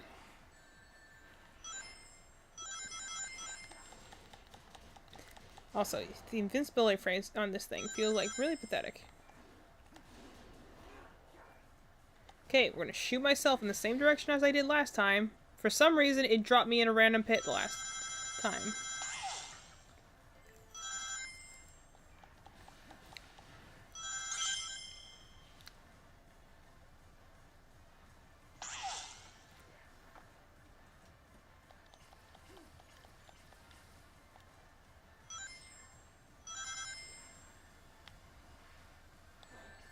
Okay, that was just rude.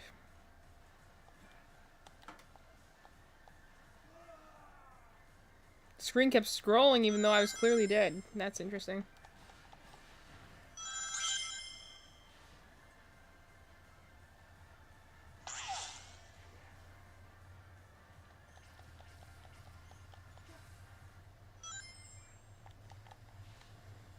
I got so lucky I landed on that grind rail there.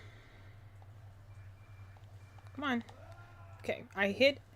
Again, this is the reason I don't like the homing attack being a different button than the jump.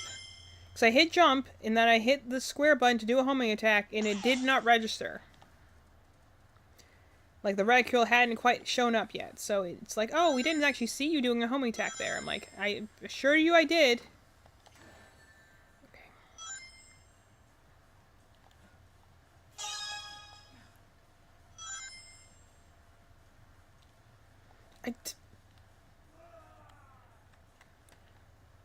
I'm pushing forward, and it's like, did you mean to go to the side? I'm like, no, I'm pushing forward.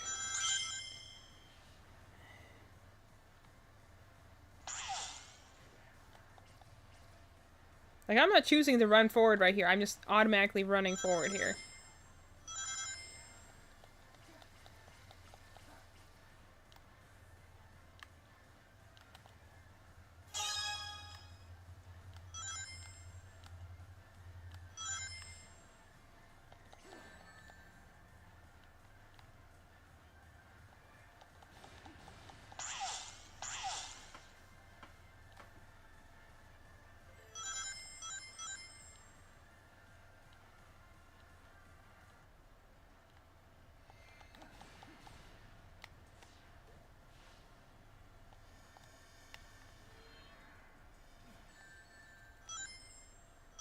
Rude.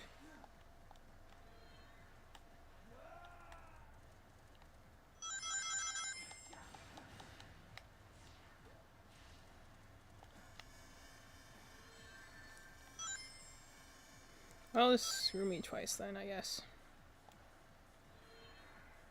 Like, what am I supposed to do to dodge around that? You can't. You expected just to boost on every straight path? See, I'm gonna get hit by this, and I can't do anything about it because there's nothing to get around it. Because I boost, I just shoot off the side of the thing. I'm gonna get the worst rating on this level.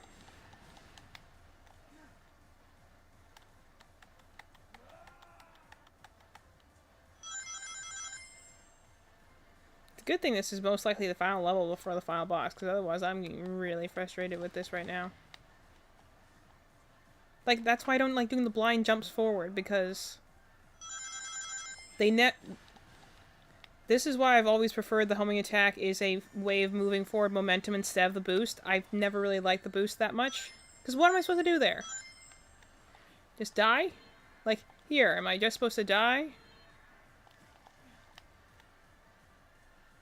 So much blind leaping of faith, and I'm just like, just let me run! Let me run on a solid track, going forward with elevation changes. And, you know, some homing attack spins. I do love this part of the level in Radical Highway. Like, don't require so much blind faith jumps of me. I really don't like blind faith jumps. Because I always seem to guess it wrong. Gonna wait for those guys to line up.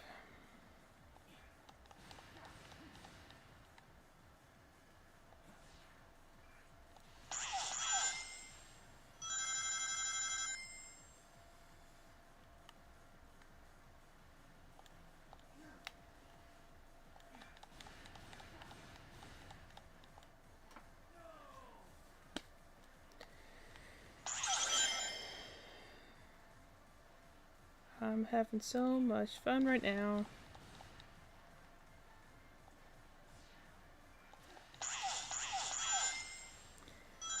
It's just, I like Sonic for the speed of it. When it becomes a platforming game is when I got caught on the rail, so I didn't boost forward. I boosted straight. I like Sonic for the speed element. That's why I've always liked it. I don't really care for platformers because it requires such precision and trial and error, and I just get frustrated after a while. Like, I'm really frustrated with this right now, but I also know that I have to get to the end of it because... Like, I felt less frustrated by fighting Sonic 06. I played that game to completion, mind you. Over days. Like, it would take me, like, several hours when I got home. It was during middle school. Several hours when I got home to figure out, like, how to beat each level, because I had to figure out where, like, all the glitches were. I figured out where all the lives were, and, like, but you felt really skilled at the end of it, because you felt like you just completed, like, a really hard task. Come on, come on. Oh, for crying out loud. Like, it felt like you were beating a super boss or something. But it felt like an accomplishment. This just feels like, I'm like, no, I'm not a good platformer. I don't have the best reflexes. And I'm just not timing it right. And I hate games that are based on timing, on me having reflexes. That's why I prefer RPGs in general. Is because I prefer it being like, okay, I'm smart enough to know how the game mechanics work to do this. I can make a strategy to account for my bad reflexes. And honestly, even all the levels up until this point have been pretty good. Just this one. Gosh, that was annoying. I did not enjoy that at all. Yeah, I know, I died like 60 times. Sorry, Shadow.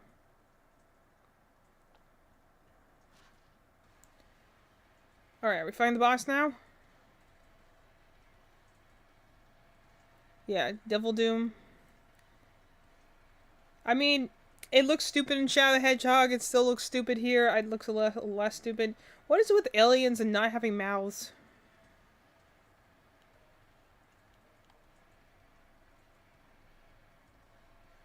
So you can only play it with him. You can't play with the wing versions. That's interesting.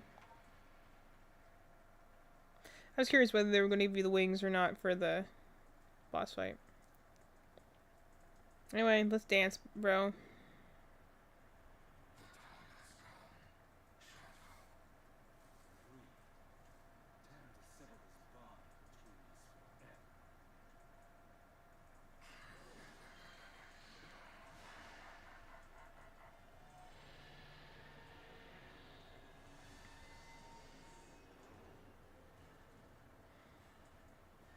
Reggie Shad beat him in his super form, so it's going to be interesting to see how this goes.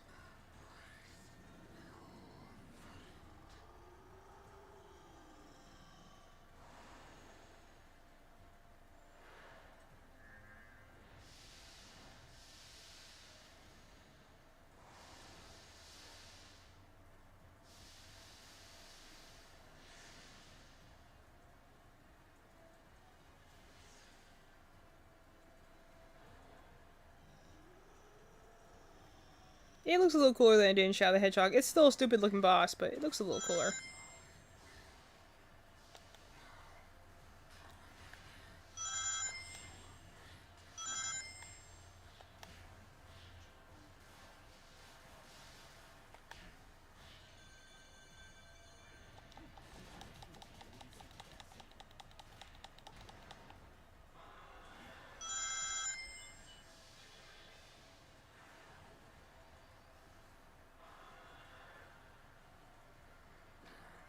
Still a kind of stupid looking boss, but it looks marginally less stupid in this game.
I do think the little managed ray power is cool. That probably is my favorite of the abilities he has.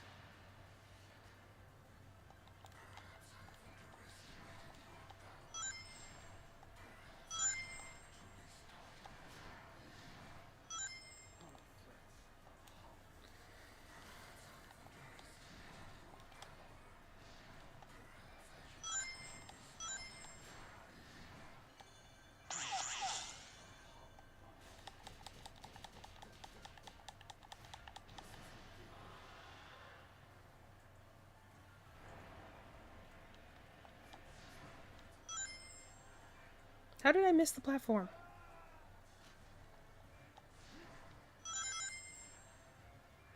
Okay. Is there a space there? I can't see. Oh, there's a space there, that's why. Like, why do I keep falling?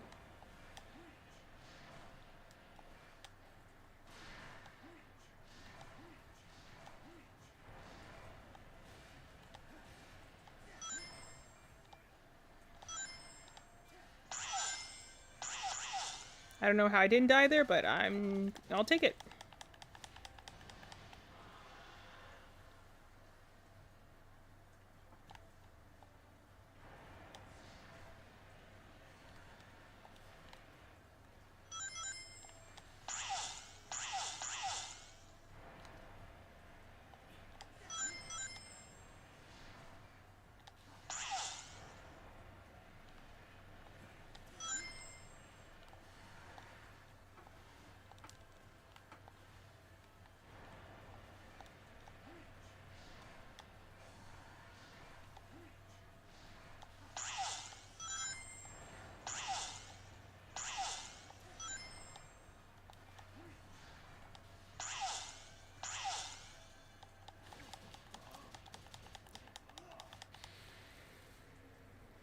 Guessing that was the phase 1 of the boss fight.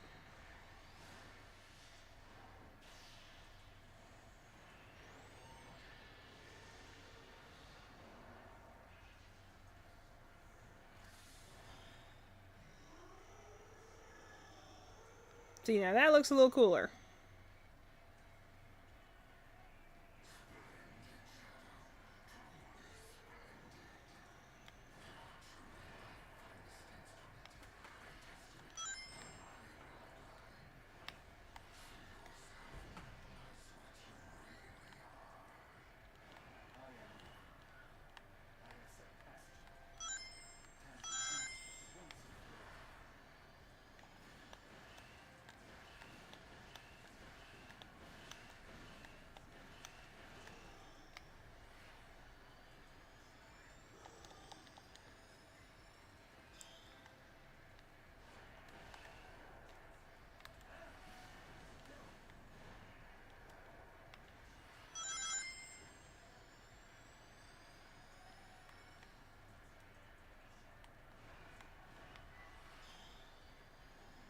There's All Hail Shadow right now. That's so cool. Sorry, I was too busy listening to the music. I wasn't paying attention. I'm like, are we playing All Hail Shadow right now? That's great.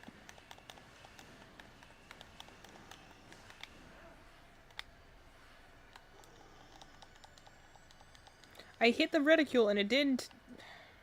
Whatever.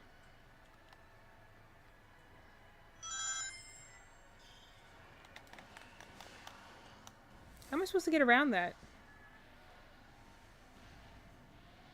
I tried to, like, twist into it. It just didn't register it right.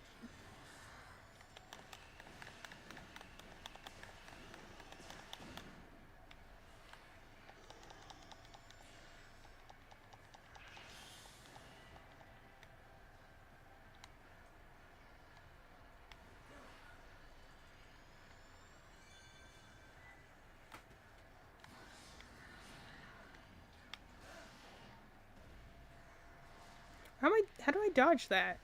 Do I just have to steer up or something? I don't know. I keep trying to twirl into it.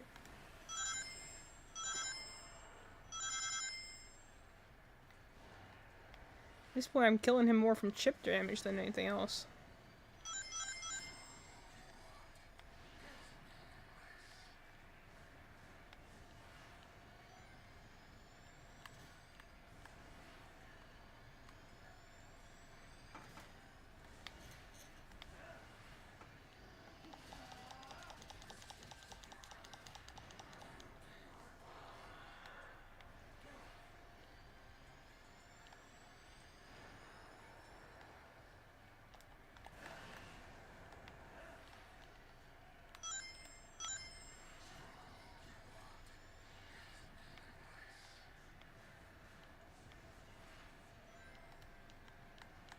Trying to steer into the rings. I hate flying.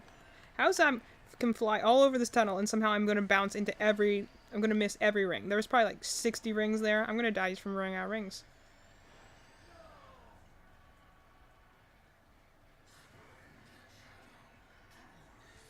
And I have to start the whole thing over again? Crap.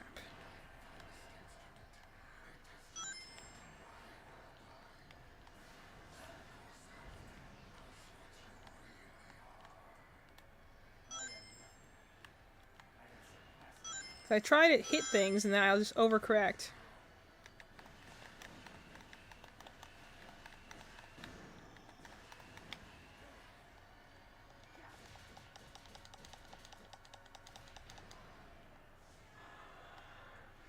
Loving the remix of the song though.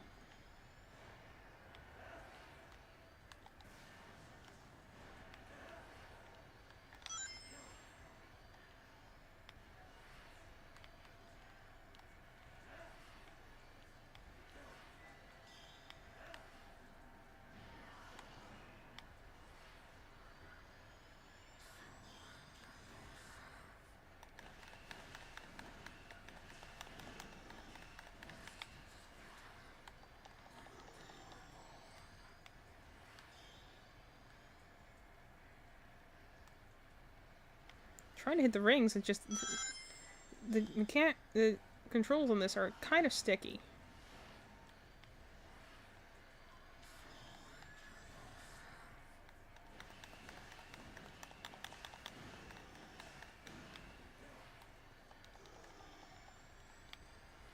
I'm just not getting close enough to him.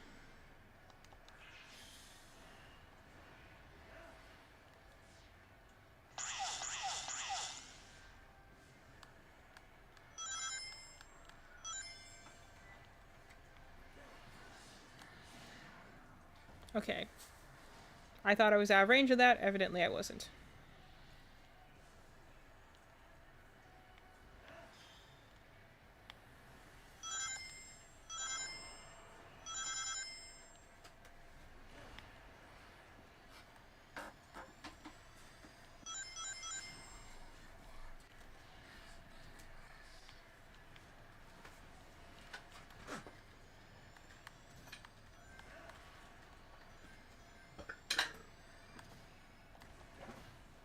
Okay.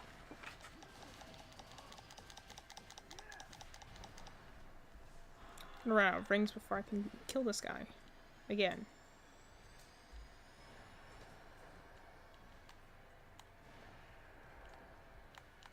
Come on, run into any rings, bro.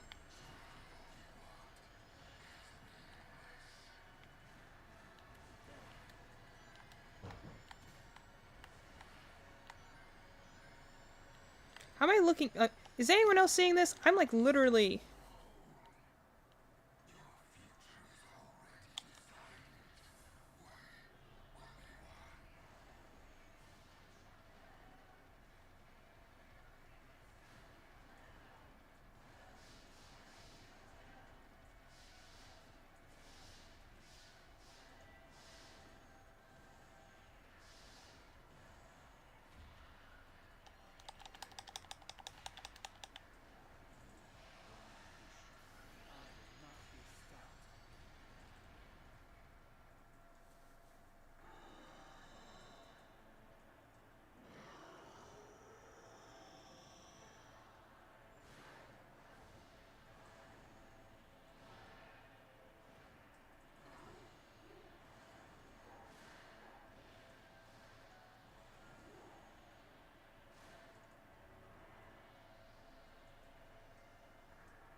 Well, it wasn't as bad as the last one, so. Cool boss fight. I think I literally... I won that with 3 rings left. I was like 1 second away from losing my Doom form. There.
Cool.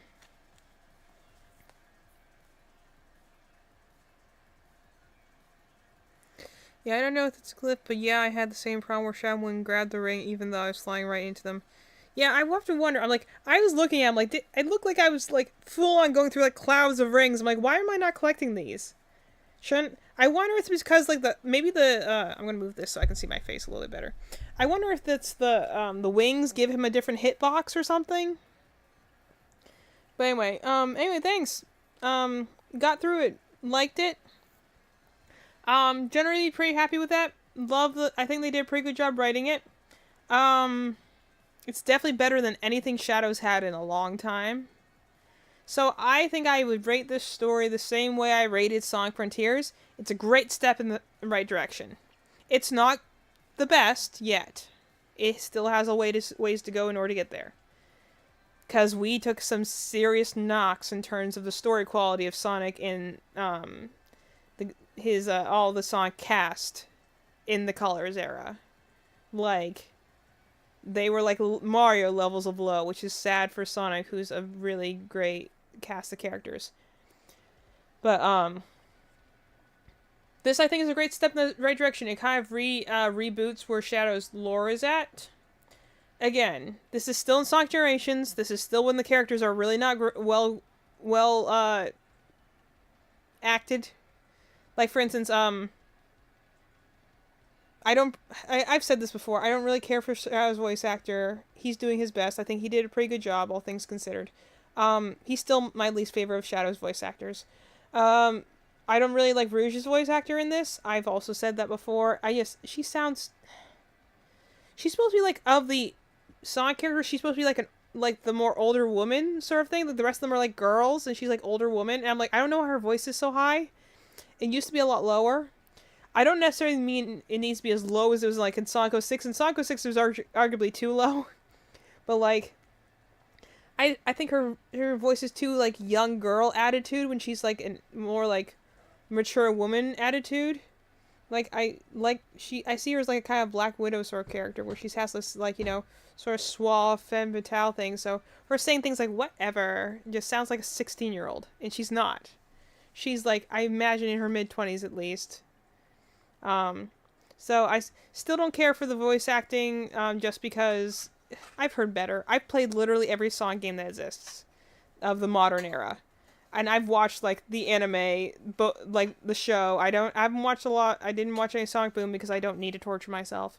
But like, I know like every ways that these characters can sound, and just the current cast is like they're doing a pretty good job. The writing will help them. Better writing will help them. But just like, at the end of the day, I think he did a good job for this. What is it, Kirk Thornton or whatever? We looked it up last time.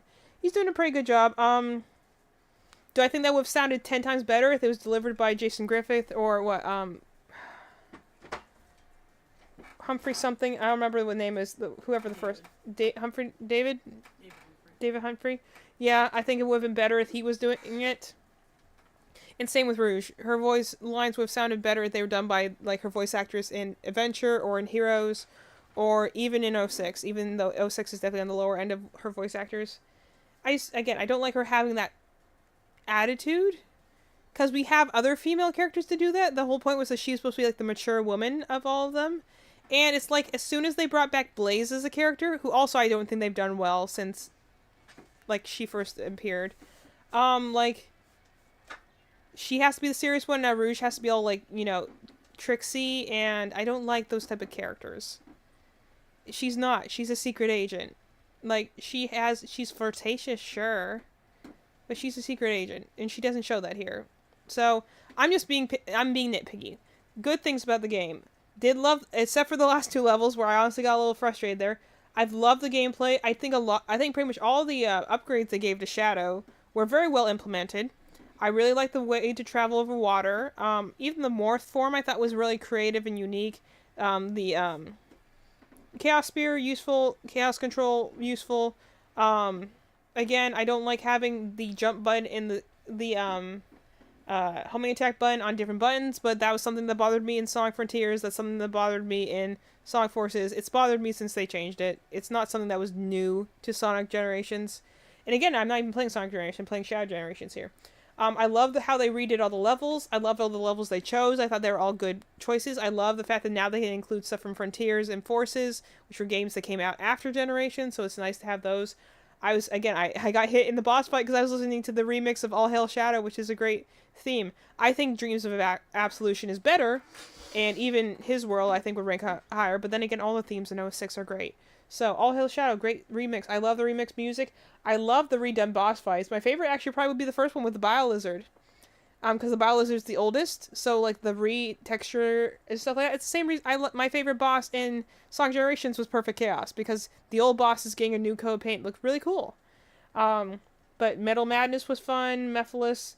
I still think was a fun boss fight, even if it was a little janky with a Shadow Morph.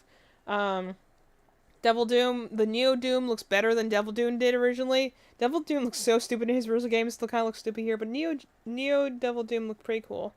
Again, this is Sonic Generations, so like, the story I thought was pretty bare, for as much as they wanted to say they're doing things, but it does reset some things in Shadow's canon that I did like. I thought that his characterization was generally pretty good here. That more has to do with the fact that I think Gerald and Maria are well-written characters, than anything. Shadow's still a little too broody for my tastes, but, that's why I'm saying I would rate this how I would Sonic Frontiers. Sonic Frontiers gameplay I did like a lot more. Sonic Frontiers I really loved. I really got deep into that game when I played it, but it's the same thing as that storyline. It's not the same height it once was. It's not the adventure era. It's not '06. You know, like that were definitely are my peaks of like storytelling in Sonic games. But or even in the basics of like heroes and stuff like that. Even Shadow the Hedgehog isn't a bad necessarily bad storytelling. It's just annoying that you have to play the game 10 times in order to get the final ending. It's more just it has the same issue of heroes. You too much bloat. But so I don't think this is definitely not very high up there in terms of the storytelling, but it's a great first step in the right direction. Like from here, this is the first time again Shadow's been playable besides the one DLC in Sonic Forces. I thought he was very fun to play as. I like his like abilities being similar to Sonic's, but just different enough to feel unique. I did enjoy it. I would love to see more with Shadow going forward. I think they have the room to do more with him going forward. Um, is he still my favorite character in terms of aesthetics? Yes. Has he been my favorite character in terms of character? Not in a while. But then again, none of the Sonic characters really have. Because they all just took a serious dip after a while. In fact, I kind of almost love the iterations we have in the movies more.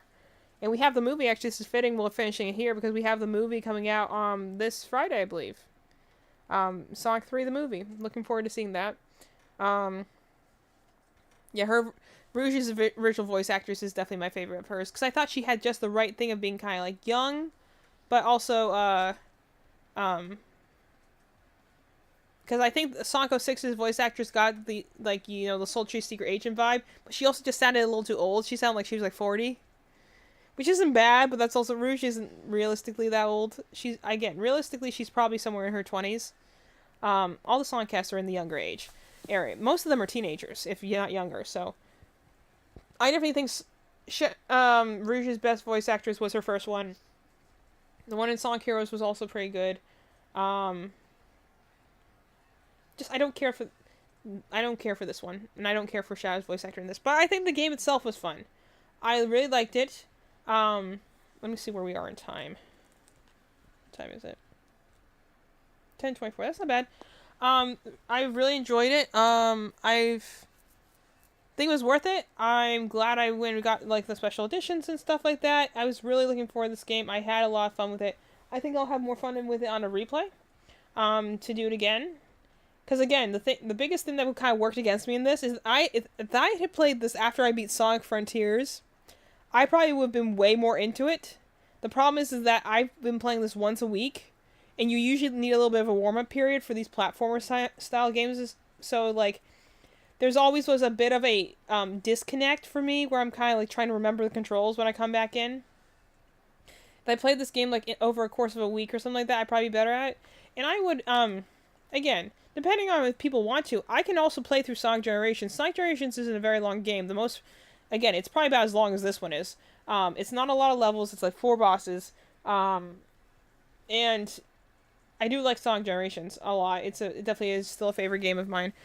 The hardest parts is the classic Sonic levels. But then again, classic Sonic is done way worse than Sonic Forces. So, there's that. So, if anyone's interested in seeing me play the Sonic version of Sonic Generations, we can do that. I'd be down for that. That'd be fun. I'd be open to that. So, well, actually, there is. Let me go. I wanted to go and where's my?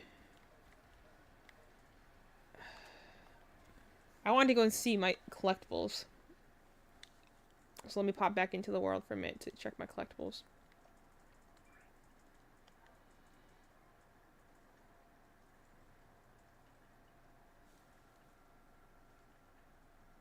Yeah, I don't need to do that. I just wanted to see my collection room.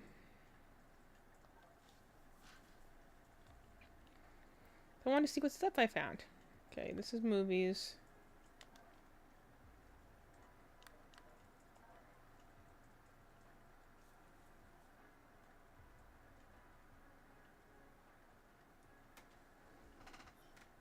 I don't know why Big's here, but he is. So I think it's funny.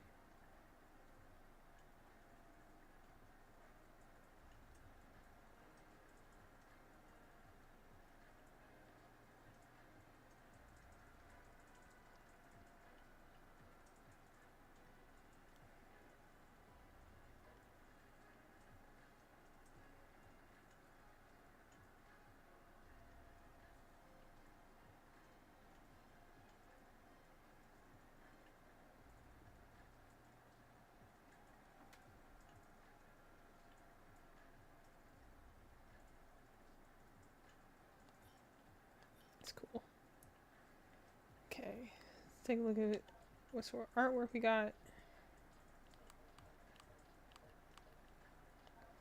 Hamish super form. I like that it's not pure yellow like Sonic's is. It's more of a cream color. I like the little differences they go to make him look just a little bit different. And even then too, when you see like Silver in his super form, like I like that there's like a slight deviation. Man, the opening cinematic in Sonic Heroes, one of my absolute favorites. Such a great song, but also just really good way of like showcasing what you're in for. Man, can I just also say, if there's one thing that can get you hyped for a video game, it's a great opening cinematic.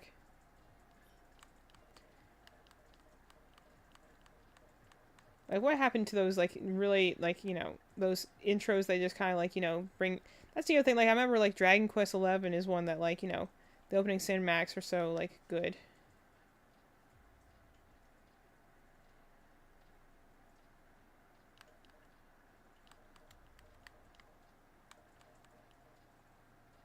I only have these two parts? Alright. Like that he has to get on the motorbike to do that. I was trying to figure out where the heck those pages are that I got. I kept finding these random pages and I was like trying to figure out where those are. So these are where all the cutscenes are from. Pretty sure we got all of them.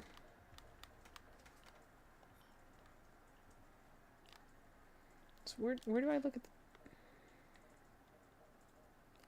I got like some pages. I just don't know where to view them.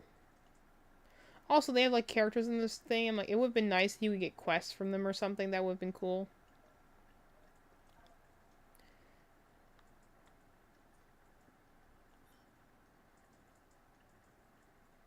Like, we have random characters around here, so it would have been nice if they gave you out quests or like, you know, challenges or something.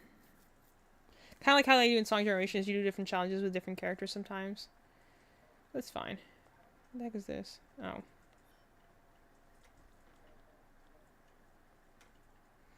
That's fine then. Well, I don't have a whole lot to do in the main story mode, so I'm gonna go back to the title screen for a minute here. So here's the thing that I guess as long as we're kind of finishing off with Sonic Shadow Generations here. So things, if you're in our Discord chat, or if you want to just chat in our chat right now, or if you're in the Discord, I'd like to say, like, would anyone be interested in me playing Sonic Generations? I've just finished Shadow Generations. I'd be interested in me playing through Sonic Generations, which I'd be down to do, because I like the game. Other things I have to do, which will be coming up in a little bit here, is I kind of put in. Does anyone want me to do the Keanu Reeves DLC? I think that'd be funny. I don't even know what's in this, honestly. I might be just like one level, and that would be definitely not worth $5, but... Would anybody be interested in the Keanu Reeves skin pack? I hope that the movie is good. The last movie really gave me a lot of faith in the movie makers understanding the series. Actually, in some ways, the movie's canon universe. Yeah, me too. I'll probably avoid it until the movie, but isn't it funny how the movie universe at the time when the first and second movie came out that they actually were doing the characters better than the video games were? Like, I remember when Knuckles first came out in, like, you know, like the first teaser trailer for him in the Sonic 2 movie. And everyone's like, this Knuckles is way better than the Knuckles we have in the main game. And then, you know, they're doing them generally better. Again, Frontiers did a lot to make the characters, like, feel better. But, isn't it funny that the continuity of the movies is almost, like, more engaging than the other ones? So, here's our question for, like, you know, I was talking a bit in chat about, like, you know, streaming tomorrow, potentially, or streaming on Thursday. I've mentioned it before. I'm actually just going to log in as long as we're here. Just ignore this. I'm just going to talk in the background. I just want to log in and get my bonuses. So, I have some friends who kind of came new into our chat, to our little Twitch family here, and who like love playing Genshin Impact. I've talked about Genshin Impact at length, and I've talked about like my hang up with it. I want to try and love this game, or at least give it a better chance. So I've wanted to do like a playthrough of it. I would like to do a give it another chance. Because I kind of started playing it in the one version, and I tried to play it for a while, and I just kind of just got bored or frustrated with it, and so I stopped playing it. But I keep being told that like things get much better after the prologue. I'm really right now one boss fight away from beating the prologue, so I can finish it at any time. The thing is that I'm just kind of like I don't care to play it. So like I think it's worse almost to not be like if you're like at least if you're like going and being like, well, I'm frustrated by it, but at least it's doing something, or like it's so bad it's good. But I'm like, my problem right now is like I feel apathy towards this game. I don't even feel, I log in to do my daily things. Literally, that's all I do. I go and I'm trying to build up like I don't even know how much currency I actually have right now. How much do I have? I don't know how many wishes that would give me actually. If I were to exchange, how many would I have? Oh, 102. That's not bad. Oh, I need to do this as well. Yeah, so I'll have to pull more on that in a minute. But anyway, so my thought was to go and, that's the one Madeline likes. This guy. It's pretty much water-type Edgeworth, for anyone who's aware of Ace Attorney. You can't look at this guy and not say he doesn't remind you. If you know Ace Attorney, you can't look at this guy and tell me it doesn't at least vaguely remind you of Edgeworth. It's mostly the silver hair, but I'm like, it was someone I looked at. And then this is the one I have multiple figures of in my room, even though I've never played the game. I literally was one of those characters that you kind of like just looked at and be like, no matter which way I look at this character, they look awesome. And I think his lore is interesting. So I'm going to try and pull for him in a little bit, but the question why I'm mentioning this also, I need to wait until I have my Genshin friends on this game, because I'm like, I don't understand how weapons work in this game either, so I'm kind of like, do I need to get a character's weapon in order to make them good, or does it not matter? Like, the fact that you have to, like, when I play Star Rail, I understand, like, how the weapons system works, and weapons, like, have, like, better descriptions on how they work. In this game, I'm just kind of like, how do the weapons work in this game? I don't even know if it's worthwhile. So obviously I'm going to try and pull and see if I can get him, and then if I can get another one of him, I'd be down for that too. But I think depending on what how unlucky I am, I might have to spend all my resources just trying to get him. Anyway, so why are we on Genshin Impact for the moment? I'm thinking of starting a new game, a new account, from the get-go, try and play it as a girl, and essentially try and play from the beginning, because I honestly, give it a fair chance, like, yeah, the thing I hate about this game is currently flying around the screen. Gosh, she frustrates me, her voice is so annoying.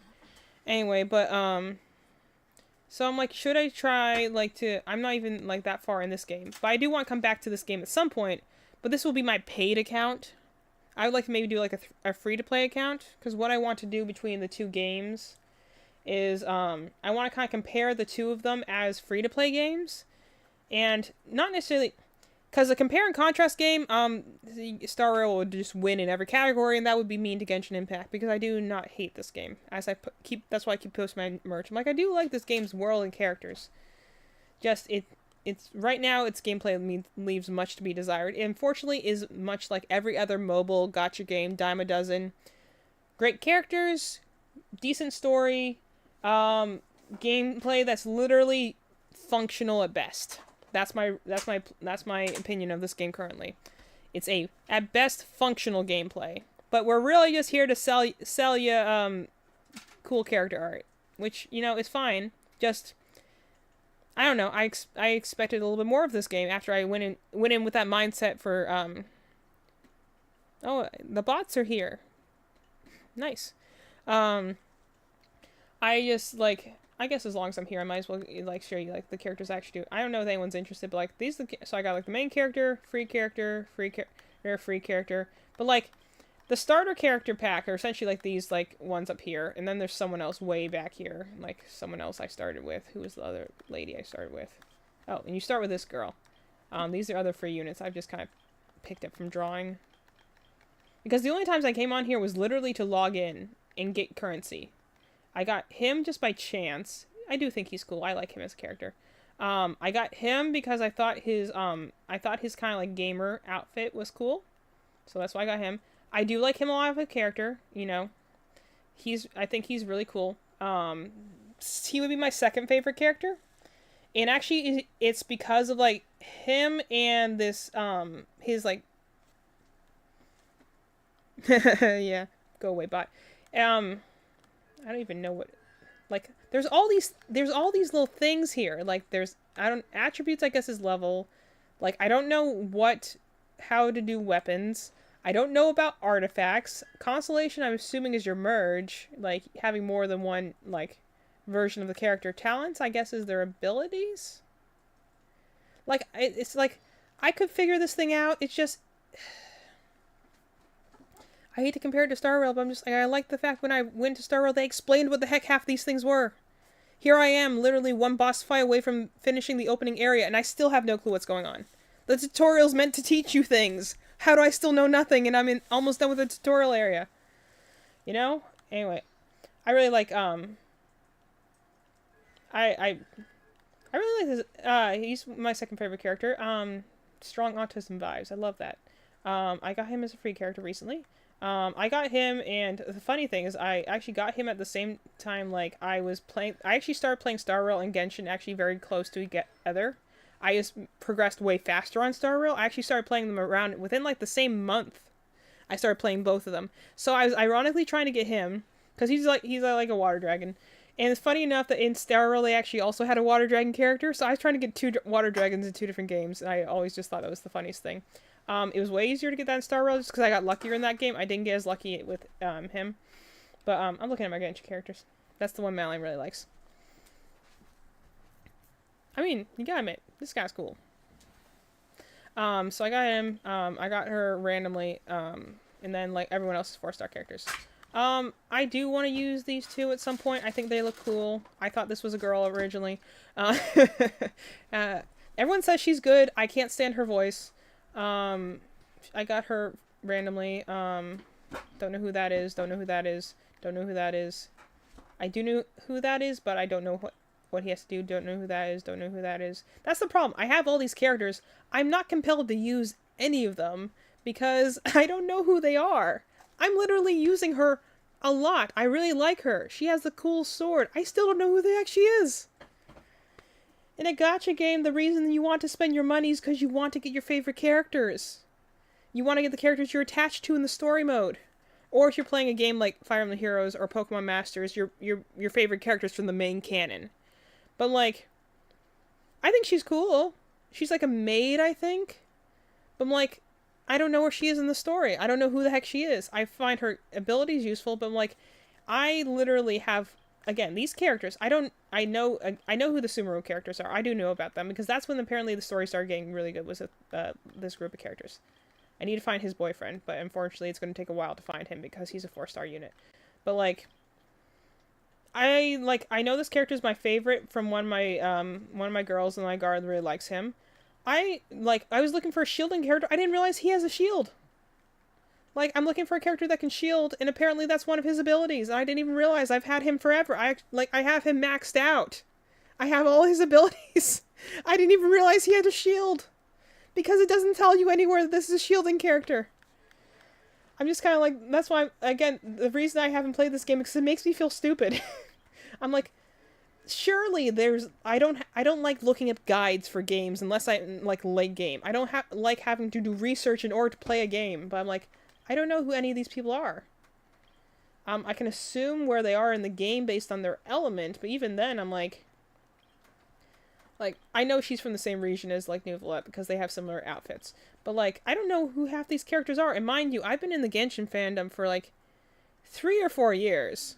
Like, I know a lot about this game from, like, osmosis or from fanworks. And the fact that I have all these characters, I don't know who, like, 80% of them are, how many characters are in this game?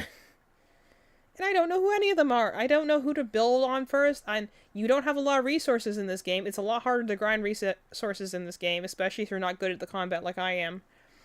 Or if you have no stamina like I am, and so therefore it's kind of hard to explore the world right now. And yes, I know I'm in the prologue, but like, I'm just like, trying to enjoy this game, and it's just like at every opportunity, I'm like either doing it wrong or not doing it well. It sounds like you need to convince your friends to switch. I know, I'm trying. I've been trying so hard to convince my friends to play Star Rail with me, but I can't convince anyone. Everyone's in love with Genshin Impact, which I don't blame them. I love the game. Not the game. I love the characters. I love the story ideas. I love the concept of Genshin Impact. Gameplay, kind of a stinker, and also this stupid character won't shut up. I hate characters that talk in the third person, and she has a very annoying voice. So here's kind of, that was my bargain, is I'm like, I would start a new game on Genshin Impact, try and give it a good shot. I originally chose the guy because I thought the guy looked cooler, but I'm like, maybe if I played the girl, I would connect more with the girl, and I would enjoy the game more. I'm going to go into Star Rail now, because I need to do my dailies on that one. Isn't that funny? That's all I do for Genshin Impact. I log in for a monthly bonus. Because all the other, like, I used to do the daily tasks.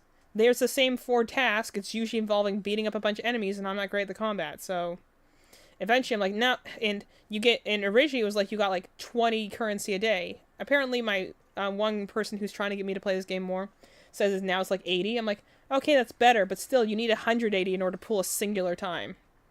And I'm supposed to do these quests that can sometimes take me like 30 minutes in order to get that. Apparently they've been doing updates, but I'm like, at the beginning of your game sucks. Why would you play more? It's like people who are trying to get you into TV shows be like, the first 2 seasons sucks, but then it gets really good. I'm like, so I have to go through 2 seasons? That might be like 30 episodes of a show before it gets entertaining? Why would I torture myself when I can just watch something that's good from the beginning? Or something that may be, like something that might be mid in the beginning. Yeah, by contrast, I'm almost at max level in Star Rail. And I've actually played it way less than Genshin Impact overall. Because it doesn't... I only started playing it on PS5, like, at the same time I started playing Star Rail, but I played Genshin on my phone for a while. Until it was too big, at least. So, like... This game has a much more gripping entry, so I'm like, that's why I kind of want... Since I'm getting close to max level on this account, and I'm essentially working my way through all the story quests, man, the story of the third world in this game, it gave me so many emotions. It just tore me apart. It was, you know, again, a gacha game. You don't expect much of anything from because you're like, it's a gacha game. It's here to literally give you substandard gameplay, but it's here to make you spend money. I have just upgraded a character and I need to see what I need. Okay, I have enough of those. I need more destruction. Alright. So, I need to go here. Also, again, the fact that, like, Star Rail, you can auto-battle to grind for resources, no one likes grinding in any game.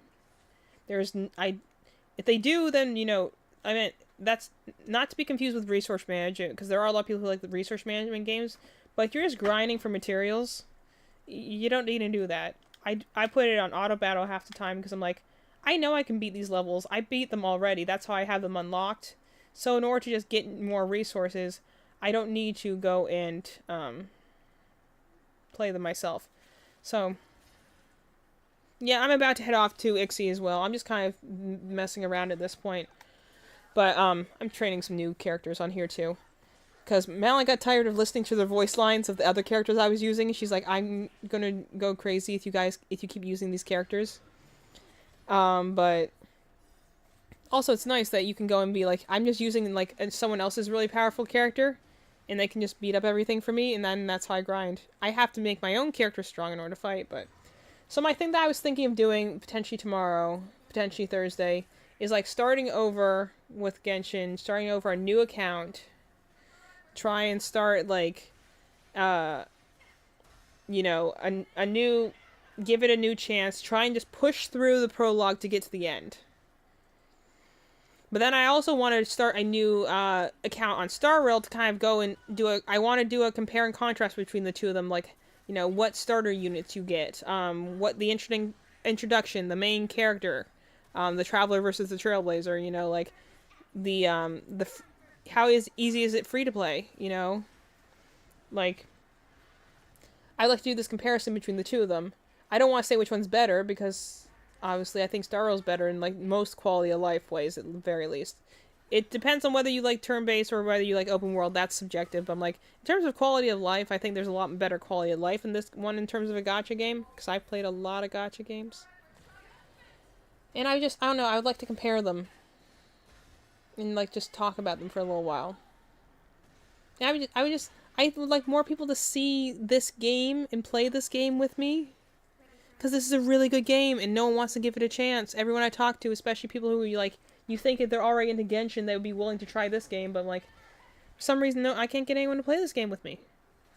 And I think it's a really good game. It's honestly like playing a JRPG for free, because it has some really great characters. It has some great storylines, especially the third world. The third world has some amazing storylines.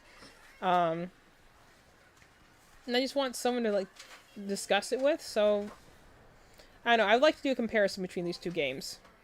So whether that's I play it alone on my own, I feel like I would do Genshin with a crowd, or at least someone to play with me, because otherwise I might just get frustrated with it and not keep going. So I feel like I need someone to play it with me, like multiplayer or something. So I would keep playing it and get through it, but I've spoken about at length how I feel about these games. I'm sure people are sick of hearing it at this point, but like, that's why I'm thinking of starting a new account for, like, these are both my paid accounts, so to speak. I don't mind spending money on this game to, like, pool for, because I like the game that much. Again, I love the characters. I want to get the characters. I don't think I've gotten any characters for the sake of, like, oh, I want this character because it's a good unit. Well, I could, but, like, I just spent up a lot of my resources getting, like, a lot of units in the last banner. But the reason I pulled for them is because they ended up being, like, my favorite characters in, like, the third world. So, of course, I just wanted to get them. They happen to be good characters. But they weren't, like... I'm about to get off in a minute anyway, but... Because Madeline's, she's popping over. She's doing her paintings. See? There's Madeline. I'm actually making a Christmas gift for my teaching partner. Yeah. Ixie's already gone to bed. I honestly probably should head off soon. I was just kind of debating my plans. Say night-night. And stuff like that. So, if anyone's interested in it, I would like to do that. Although, if people are not interested, also say that, because then I'll play it by myself, I guess. I'll record it, maybe make a video about it at some point, but I feel it would be nice to play Genshin with other people who enjoy it, because right now the game just frustrates me. But, so maybe I'll play it on Wednesday. Maybe I won't. I don't know. I kind of stream a bunch of random things right now, so we'll see. Anyone who joined me for Shadow Generations, I hope you enjoyed it. Again, let me know if you want me to play the rest of the game, and I guess I'll maybe see you guys tomorrow. Bye-bye.